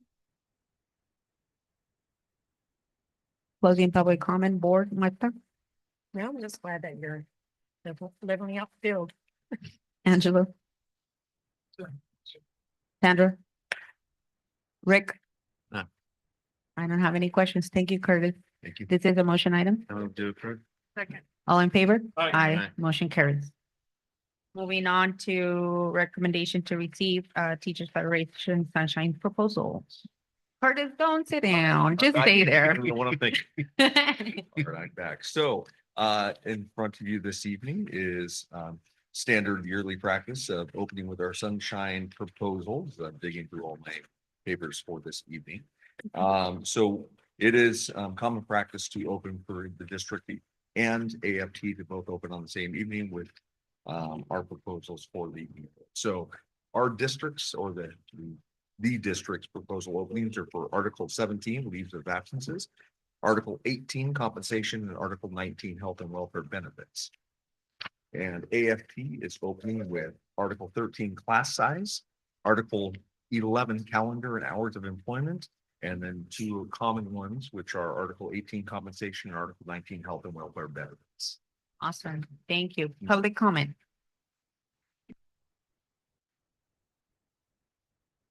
I was looking at the attachment at home and on the one attachment, it showed 24-25 school year. And then on the other one, 25-26. I just want to make sure that there's no issue. Awesome. Thank you for pointing that out. Yeah, thank you for pointing that out. I'll talk with Kelly and get an updated AFT proposal. Good pointing that out. That's why we love our public. Any other public comment? Soon? All right, closing public comment, board, Rick, No, I don't know. Sandra, Angela, Martha? All right, this is oh, well, this Received. is received. Thank you. Thank you. Yeah, now you can sit down. I think it's go guard now.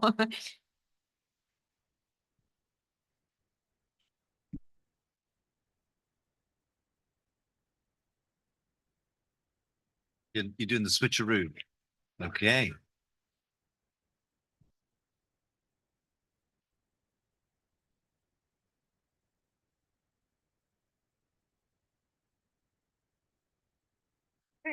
Good evening, board. I am here to talk to you about GoGuardian, which is a safety and classroom management solution for content filtering and monitoring Chromebooks. So we currently at the district purchased GoGuardian Teacher. It's one of, it's a very popular application. Teachers can monitor what's happening on student screens in class so that they can redirect them, close tabs, open tabs, do all of that. So it helps them manage when students are on Chromebooks in their classroom. And this is something that we already have that we purchase. So I'm here asking if we can add on GoGuardian Admin, which is their content filtering piece.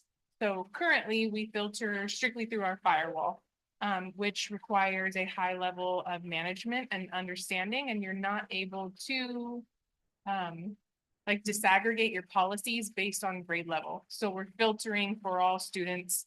So we can't say like, we're going to filter more strict for elementary versus high school who might be doing research projects on other things. So this will allow us to better tailor our content filtering. It will also allow us to, right now we have iPads. Some of our students have iPads at home, and we're not allowed to have them use those at home to connect to the internet because we don't have content filtering on them. We can't send home technology and follow guidelines without that. So a lot of students, special needs students in particular, have these iPads at home that they can't use because they can't connect to the internet. With GoGuardian, we will be able to put this on an iPad so that they're able to be used at home. So we'll be able to use technology that we're paying for, right, for students to have at home and at school. Another piece of this is adding GoGuardian Beacon. So Beacon prevents, it flags students. So if student Googles something self-harm or something about violence, it will send an alert to the appropriate person for them to intervene, go talk to that student and ask them, questions and figure out what's going on to help prevent any kind of physical harm to the student or, things that might be violent that they're looking up. And we're able to decide based on school site who we want to be getting those alerts. You can go with like a tiered approach. So this person gets it, and if they don't respond to it within 15 minutes, this person gets it. And this is all done by AI. Currently, we don't have this kind of a system in place. Currently, we have to search through our firewall logs to try to determine, which is too much time, right? It's not efficient use of time to do that. And we want to be able to make sure that students are safe. So my proposal is that we add Beacon and Admin to our GoGuardian suites that we already are purchasing. So some of the benefits are going to be that improved safety and filtering, like I said. So instead of us having to scour through firewall logs, we'll have AI-driven web filtering so that we can, more successfully block inappropriate content and also put hands back in the teachers. Right now, if something's blocked on the firewall, there's nothing a teacher can do about it. With GoGuardian, you can give them a code and they can unblock something if they need to. Oftentimes, like your 8th grade health class might be researching some kind of pro-con, and then they can't get to the articles that they need to get to because it has, it says something. So the teacher can go type in the code on the screen, which will allow the student to get access to that while they're in class. And then when they close their Chromebook, the next time they go to it, they won't be able to get back to it. So it'll help us improve that filtering and kind of be more proactive in our approach to content filtering. It'll also help our device and network management. Like I pointed out about the iPads, we can't currently use those at home. It's also going to give us more data-driven insights into where our students are going. So from GoGuardian Admin, we'll be able to see like the top sites that students have visited. We'll be able to block sites specifically for grade levels if we need to, or open sites for grade levels if we need to. So we'll be able to make better data-driven decisions. And then one of the big things is currently for students, when they log into their Chromebook, they also have to log into Global Protect, which is a big issue. They have to log in twice. So part of that is because they have to log into Global Protect, which puts them back to the firewall so that they have that content filtering. With GoGuardian, they're not going to have to double log in. It just runs on Chrome, runs in the back of their device. They don't have to log in twice. It's just always going to be running on their device. So my proposal is that we co-term this with our current GoGuardian teacher subscription, since we already have a 3-year subscription. It's 192,000 over 3 years, and that locks in our price. We can pay it up front, or we can pay it over the 3 years, depending on how we go about that. And then not having to have those Global Protect licenses will save us about $40,000. So that'll kind of compensate for the cost. So we are currently, in talks with GoGuardian about what this looks like. So if this is approved, our next step will be to, sign the contract with them and start our implementation. Because we'll kind of want to be running GoGuardian and our firewall at the same time for a while before we decide to turn off the firewall completely. And then the goal would be over summer school to do a pilot with the summer school kids and turn off the firewall and make sure that everything is working properly before we, turn it off completely on the firewall and go live when 25-26 school year starts. It also comes with some training, that initial package. So we'll be able to provide some training for our admin staff and the staff that'll be overseeing those beacon alerts so that they know how to respond. And then we will just monitor and adjust as needed. Awesome, thank you. I'll open it to public comment.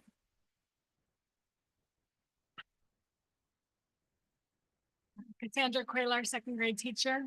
So GoGuardian has been great for elementary. I don't know about middle school and high school, but we had very little, no training on it. And so we have been learning on our own today. We spent about 30 minutes of our meeting time, just my team, trying to block some things because some kids are going on to things even outside of the classroom on computers in the school. And yeah, so I think it's a great program, but it's not being utilized very well because we're, learning as we go, trying to block something, the kids still got on and we block something else. We see them typing in words, looking at murders and gangsters, and it's still coming through. So I think we definitely need some training, and I think it would work really well, but we're just kind of flying by the seat of our pants right now. Thank you. Any other public comment?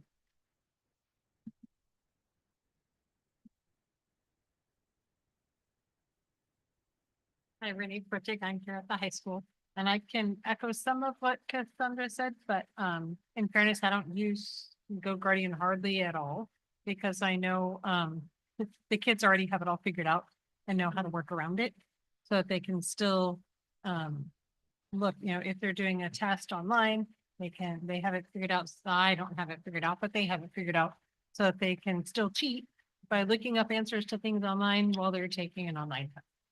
But it may be that I just don't know enough about it. Although my sister, who teaches in a different district at middle school, has said the same thing, that her middle schoolers have it all figured out and know how to get around GoGuardian. But maybe there's something else that we don't pay for that's part of this package that would take care of that. I don't. Thank you. So we're not currently, we don't have the GoGuardian admin, so we don't have some of the features. We just have the GoGuardian teacher, which just allows them to see what's already on the student screen. They're able to create block lists in that. And I have heard from the teachers union in meeting with Kelly that the training is a problem. We do still have an hour of training that was purchased in our additional GoGuardian teacher package that expires at the end of this year, but she's going to extend it if we move forward with this. So we'll be able to find some time to provide that hour that has already been paid for. And yeah, I would be happy to come to anybody's grade level team or whatever and give a one-on-one. I've worked with GoGuardian as a teacher, as a coordinator, as an admin. I think training is a necessary thing for the teacher part that we've already purchased. The admin and the beacon are separate, which will then allow more of what the teachers can do to create their block list and their whitelist, and it'll just constantly be running. Like right now, it's not constantly running on it because we don't have admin. It's only running when the teacher puts a session, and the blocking is happening from the firewall. All right, thank you. Any other public comment? Zoom? All right, closing public comment, and I'm opening it for the board. Martha? I appreciate the way you did the presentation. Excellent. It helped me understand. I'm not tech savvy, but it really helped me understand the clarity of the parameters that I feel we really need. And the fact that we have this tool, but we haven't fully used it to its capacity on the way we should. I appreciate that. I do. And the training has always been, whenever we get a new program, training has always been an issue.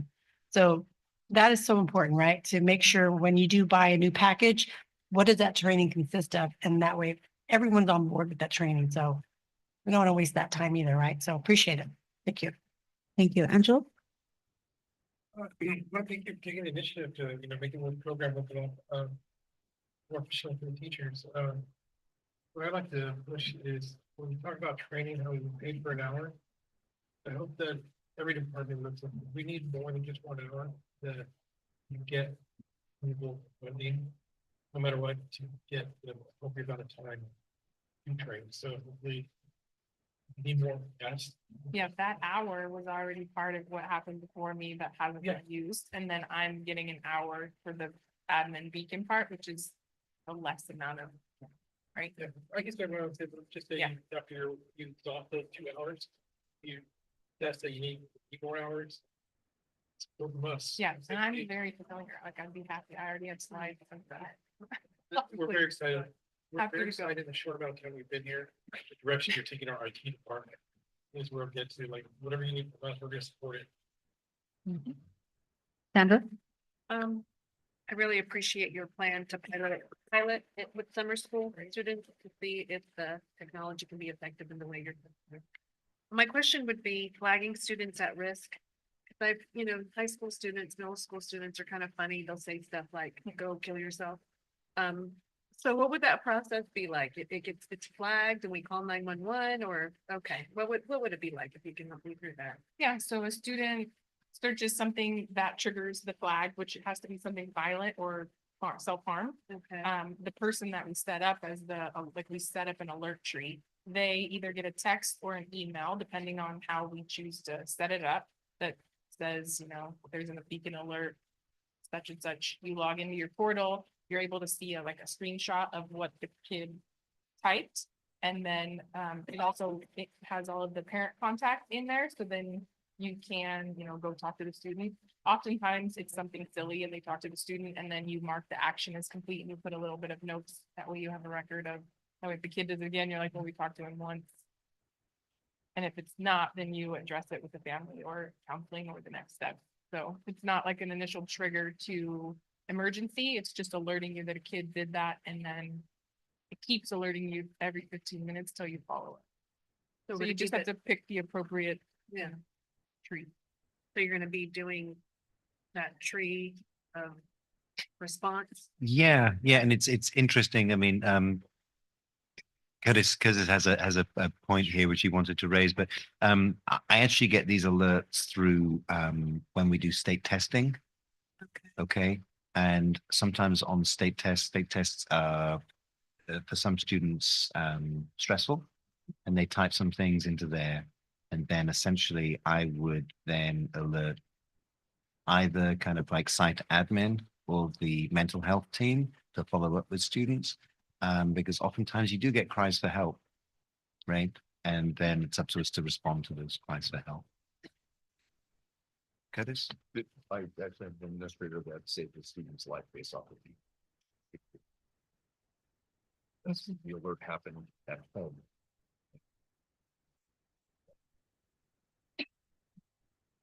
Just so you. So good evening. I attended but not participated. So I am an administrator who worked with GoGuardian and it is alerted. I had 17 crucial alerts, ones that we intervened. You know, you have safety plans in front of you. Part of that is what goes right along with GoGuardian. But I did have an alert that came through at 9:37 p.m. The student was on their Chromebook at home in the bathroom trying to come up with a cocktail that would do things that he wasn't going to return. And because that alert came through, I was able to intervene, contact the parent immediately who was in the house, and emergency services were coming through. So I can't stress enough how important that beacon alert is for all administrators to be actively pursuing, because we know how scary it is for our students right now. Okay, thank you. Yeah, and Dr. Turner has worked closely with Beacon, and so we'll probably be working with her and her team to develop who's gonna be the first person, who's gonna be the next person that gets the alert. And is the protocol to let students know that we're gonna be monitoring Students should be let know that in their acceptable use policy that they sign in their handbook and then in their Chromebook contract. It's like FERPA and E-rate, like there's several guidelines that require us to content monitor on our devices. It's not on their, if they have a device at home that they're on, it's not on that. It's only on district. So you feel like that we're clearly communicating to students? We're clearly communicating to students that we will be monitoring anything that We do. Okay. We do. I mean, if you ask students how many of them know, I don't know an answer to that question. Right, thank you Yeah. so much. Right, Rick? Thank you for the presentation. Like I echo what everyone said already, about how you're taking the district and, I'm glad about the, that people are happy with this and, I think I just, we've had Go Guardian for quite a while, or We've had Go Guardian teacher on a Teacher. 3-year, so we're 25, 26 will be the 3rd year of the 3 years that we've had teacher, the teacher part. okay. I see that. So I'm asking to add The invoice, yeah, I see it right here. And 4,500 is that enough to like over like our devices? Is that enough to like for all the kids in the Licensing. district? Okay. And I think that's it. Thank you so much. Thank you. I don't have any questions, but I'm really glad that you're looking at ways to facilitate the work, but at the same time, the safety of our district, of students, everything in a packet, right? So thank you for looking into that. And then it's just glad to hear how these programs actually work. Gave me chills, but I'm just so glad that there was some sort of intervention. And then I would just recommend that even though our students do know, especially upper level, they do know that they're being monitored. We remind not only the students, but the parents to talk to their students about making sure that any school device is going to be monitored. Is that going to be the same for teachers, No problem. staff, anything? Okay, so if they search up anything, that it's not going to That's trigger not gonna- anything. that kind of- Okay, all They right, search up things that are blocked in the firewall, it could be blocked, but it won't. all right, okay, all right. Thank you. So this is a motion item. I move to approve. All in favor? Aye. Aye. Opposed? Motion carried. All right. Thanks, Val. Moving on to second interim report. Connie, welcome.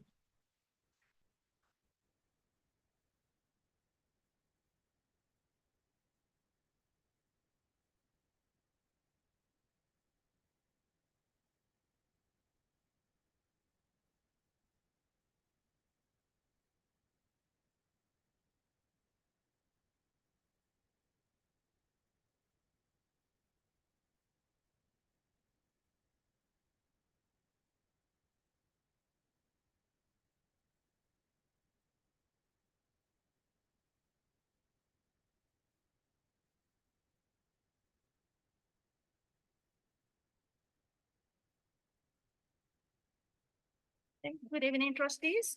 Again, tonight I'm here to present the 24-25 interim report.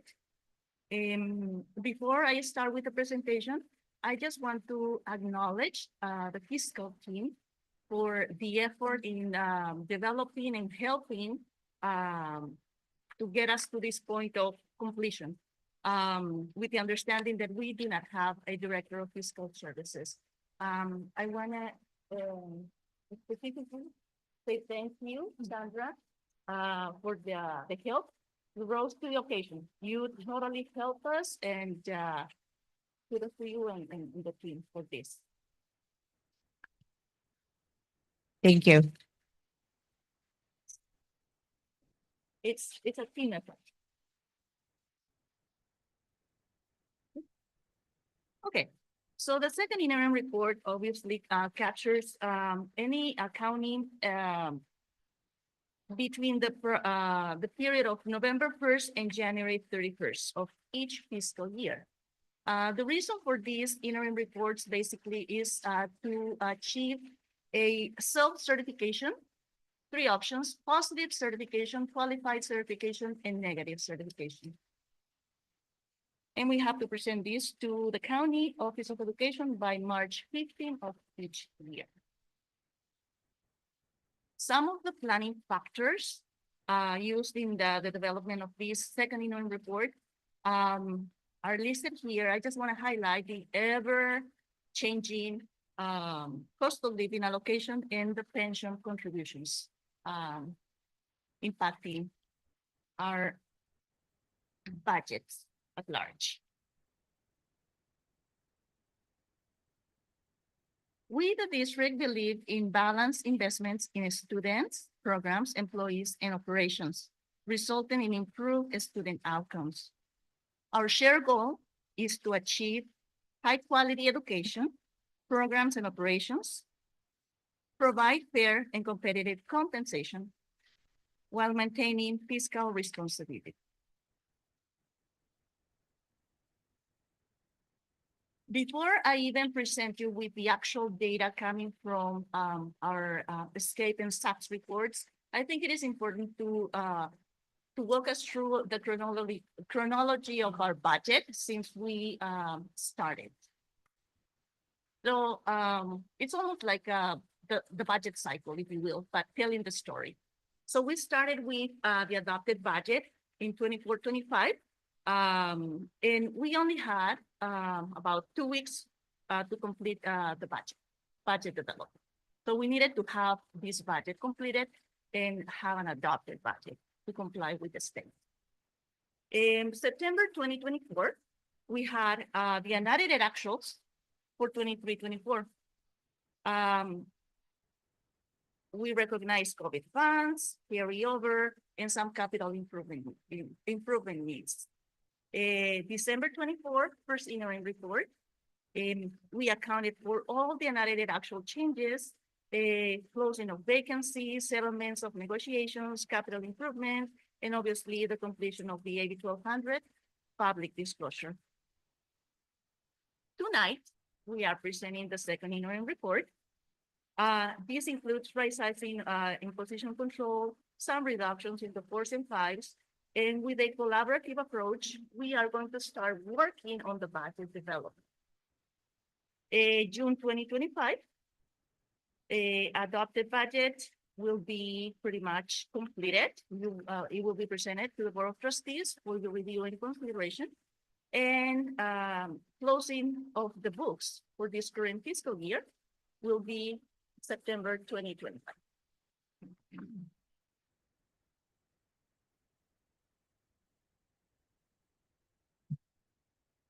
Historically, and prior to this current leadership team, our budget expenditures projections have been overstated. And I want to go over this specific table so we can see some differences between multi-year projections. Starting with 22-23, you can see, I'm just gonna use that example. Total revenues, projected total revenues was about 1.3 million. Projected expenditures, we reported 101. The actual expenditures at the closing of the books, we reported 86.8 million. So you can see the discrepancy right there. In the following year, it was the same pattern. So if we take a look at revenues minus expenditures, projected revenues and expenditures, it was about 1.7. Actual, you can see the huge difference right there, huge discrepancy. And so this has been a previous practice that cannot be continued. So our current fiscal year continues to have some areas within the budget that must be corrected to present an accurate fiscal reality of the budget as the budget keeps unfolding. This is the main reason for this huge discrepancy at the end of each fiscal year. We want to be mindful of this of the district's operational expenditures, and it is our commitment to keep on analyzing the budget, and gradually, as the budget keeps unfolding, to do the necessary adjustments to mitigate these discrepancies at the end of the fiscal year.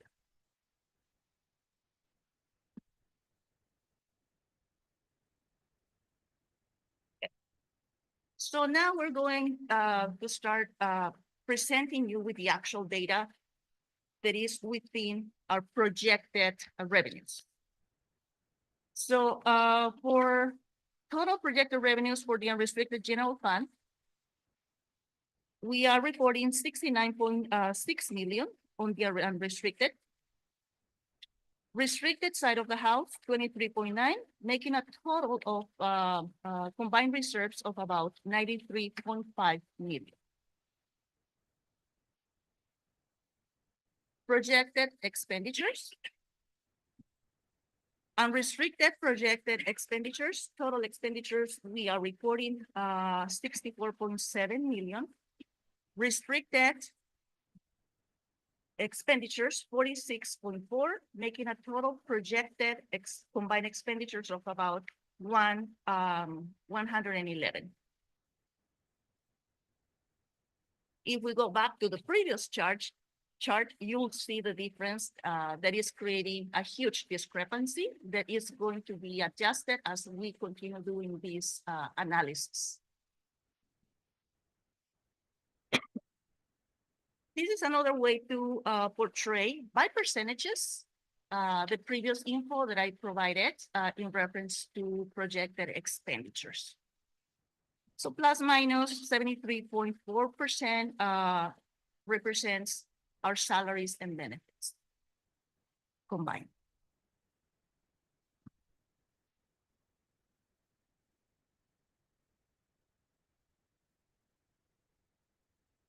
Our combined ending fund balance projections. If we take ending fund balance of unrestricted, 10.1 million, restricted, 4.3 million, I'm sorry, and combined ending fund balance, 14.3 million.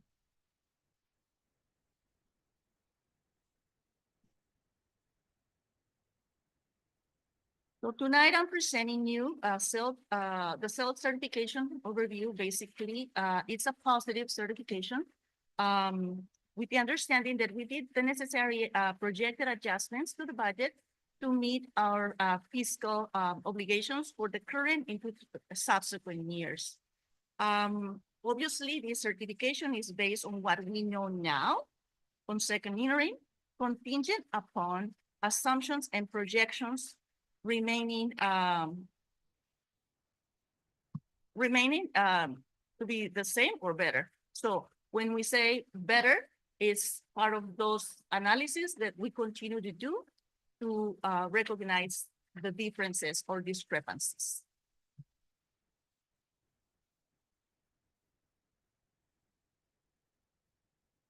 This slide, it's basically the certification, if you will. It's telling us multi-year projections that we are going to be able to sustain our fiscal liabilities, positive certification on 24-25, 25-26, and 26-27, with the adjustments needed to achieve a positive certification.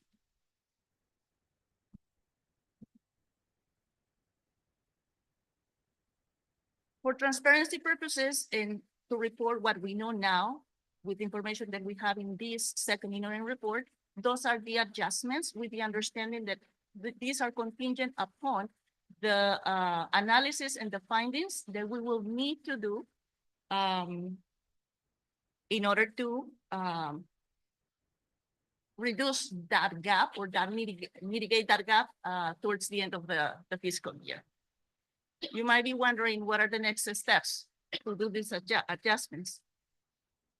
We recognize that some of the projected expenditures continue to be inflated.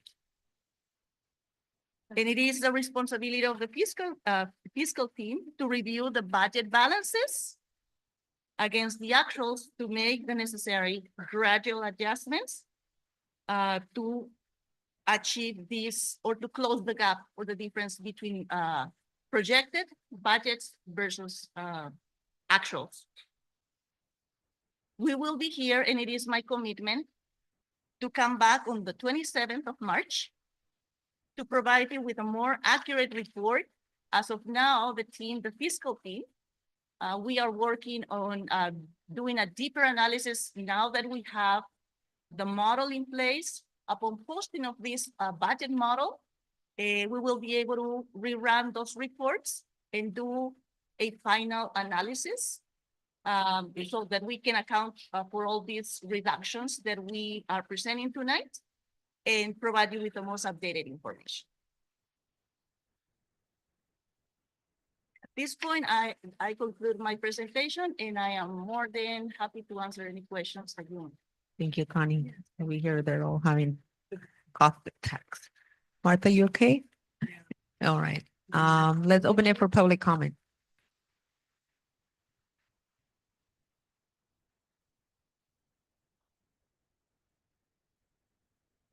Yeah, I'm still really concerned about the books and supplies expenditure line. Looking back at previous years, I think we usually spend about 3 to 5 million a year. The original budget had 5.2 million. The board approved budget suddenly went to 15.6 million. The actuals to date are only 2 million, which if you look at most actuals to date, they're about halfway, a little over halfway to where they should be by the end of the year.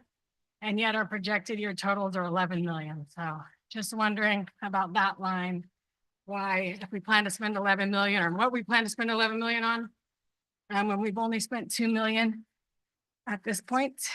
And then, yeah, just looking again at the revenue, very happy to see that the original budget, 88.4 million, board approved budget went to 92 million, and now we're at 93.5 million. So just really nice to see the revenue is still increasing. Expenditures though, again, really worried. I know you were talking about problems, concerns, but having a budget or expenditures of 93.5 million, suddenly jumping to 113 million and still at 111 million. And being in the classroom and seeing what we've been getting this year, what is new or what's not new, and just wondering why these massive increases in the budget expenditures. Thank you. Thank you. Any other public comment?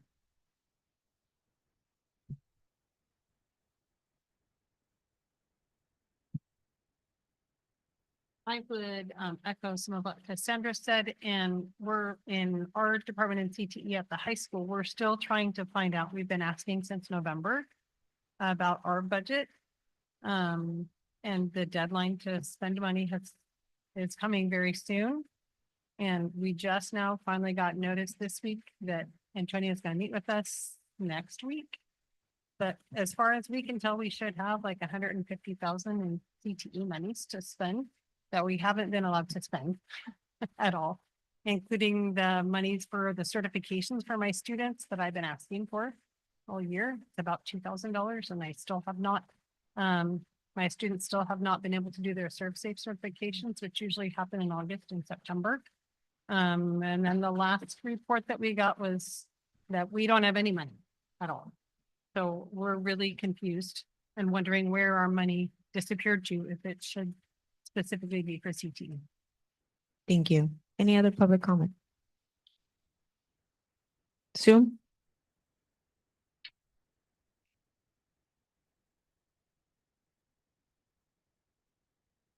All right, closing public comment, and I'm opening it for the board. Rick?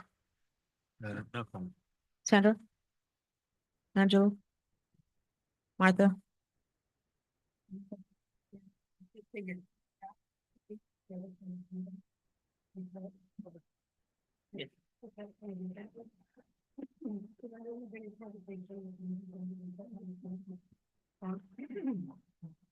But can you just run it by? So I am curious about from the beginning of the year, everyone's giving their budget. Yes. And then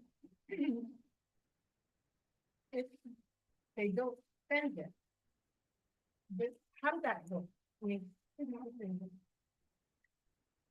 we're supposed to be monitoring this. The fiscal department, we have a team of accountants they're meeting with budget managers on a monthly basis. And so just to go over, to provide the service and support, but technically as a budget manager, you are responsible. You are managing your budgets, right? So yes, to your point, trustee, we provide the allocation at the beginning of the school year.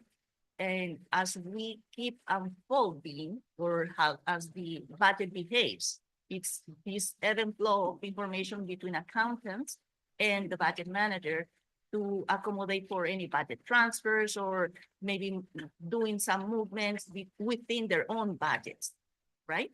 This is your allocation. It's how you want to start. How do you plan to expend this money, right? It goes back to the programmatic. It goes back to the specific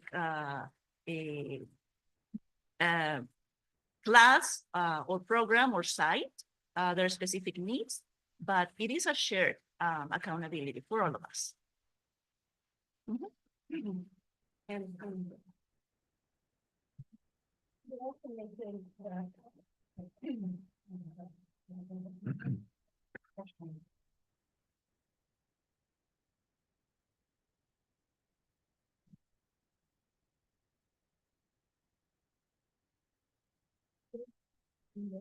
I read your spreadsheet of wages. There was something in here about money that we have to pay back and the board has to decide. Tonight, I'm taking in. Sorry. Yeah, no worries. Superintendent, more than happy to answer. Any other questions? I don't have any questions. I just look forward to hearing again in 2 weeks. Absolutely. A little bit more of in detail what's going on with our budget. Yes. All right, this is an item to approve. Is it? Yes. Oh, yeah. I move to approve. Second and term. My second.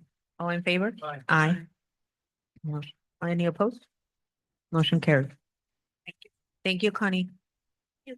All right, next item. Uncommitted funds. Hi. Me again. Basically, what we're doing here is we previously had one resolution actually committing the funds for supplemental and concentration, COVID funds, and so on. Basically, this resolution is asking to uncommit the funds. So basically, release those funds so that they will go back to the unassigned money to compensate for this to balance the budget, if you will. So it will be a contribution to the bottom line. Thank you. I'll open it to public comment. Zoom. Board, Rick, No. Sandra, Angela, Martha.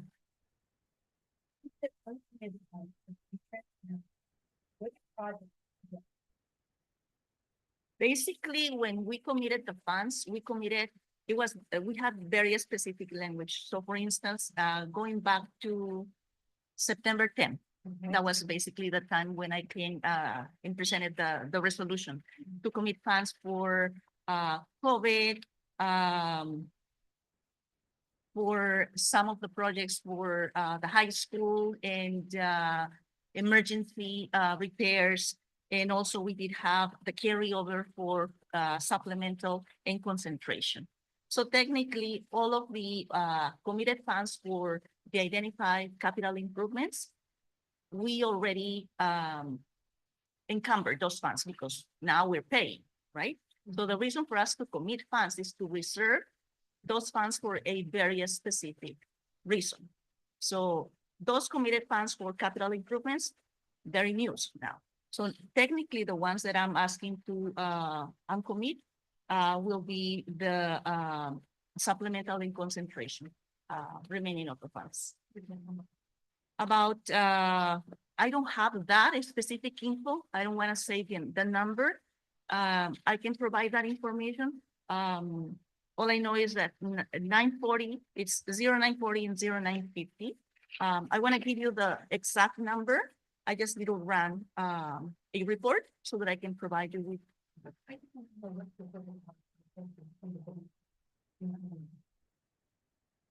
Basically, is the carryover from last year that it was from supplemental and concentration.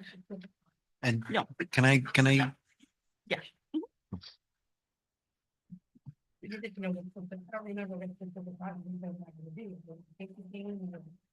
just as an example, but those committed funds, we were going to purchase them, purchase Chromebooks, for example, right? And that's using 0940. However, we actually found some more restrictive funds to spend on the Chromebooks, which means that we don't need these funds, which are less restrictive in 0940 to do so. There's money found in other areas to cover some of the stuff that we did. No, we're okay. Yes. Yes, no, we're okay. No, we're committing. Correct. No, we commit and we deliver. Yes. Mhm. Awesome. I don't have any questions. Thank you, Connie. This is an item, motion item. Second? One second. All in favor? Aye. Aye. Opposed? Motion carries. Thank you. All right. Thank you, Connie. Moving on to establishing a special education advisory committee. Okay, so I Super believe it excited. was about a month ago, Stephanie. It was two board meetings ago. So I'm thinking it's about a month where you came up to the podium here and you said, hey, I really think that we should have a special education committee. And I thought about it. I talked to our director, Alison Gribben, about it, and we agree.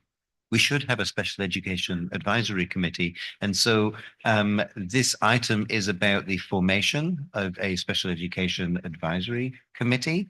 And we are going to be asking for if there's any board members who would like to be on said committee. Let's approve it first and then. or can Um, we- Is That's a it- how is good it? question. I don't think we actually have We to don't have to approve approve it. it. All right. No, we don't. We can Let's- establish it, but now we're just looking for committee members of the board members. All I right. nominate Brena Yay. for one of them. I nominate myself. Awesome. There you go. You. Okay, Somebody else. is nomination. so we have Rick and Sandra. No, Adriana. Oh, Adriana and nominate- Sandra. Adriana and Sandra. Okay, I thought, okay. Okay, so we have Adriana and Sandra, and that does need to be voted on. All in favor? But I say no. You motion, who second? I second. All in favor? Aye. Opposed? Awesome. All right, motion carries. And then Stephanie, you wanted to speak on this item. Just wanted to say thank you, for recognizing there was a little missing piece here and we're coming together to make it stronger and build. And I'm free labor. I'm here to help in any way possible. Thank you. Thank you, Stephanie, and thank you for bringing it up to our attention and it is important, so we appreciate that. All right, any other public comment in Zoom?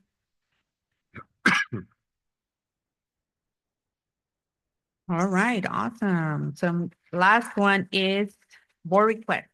And I'll start with Rick.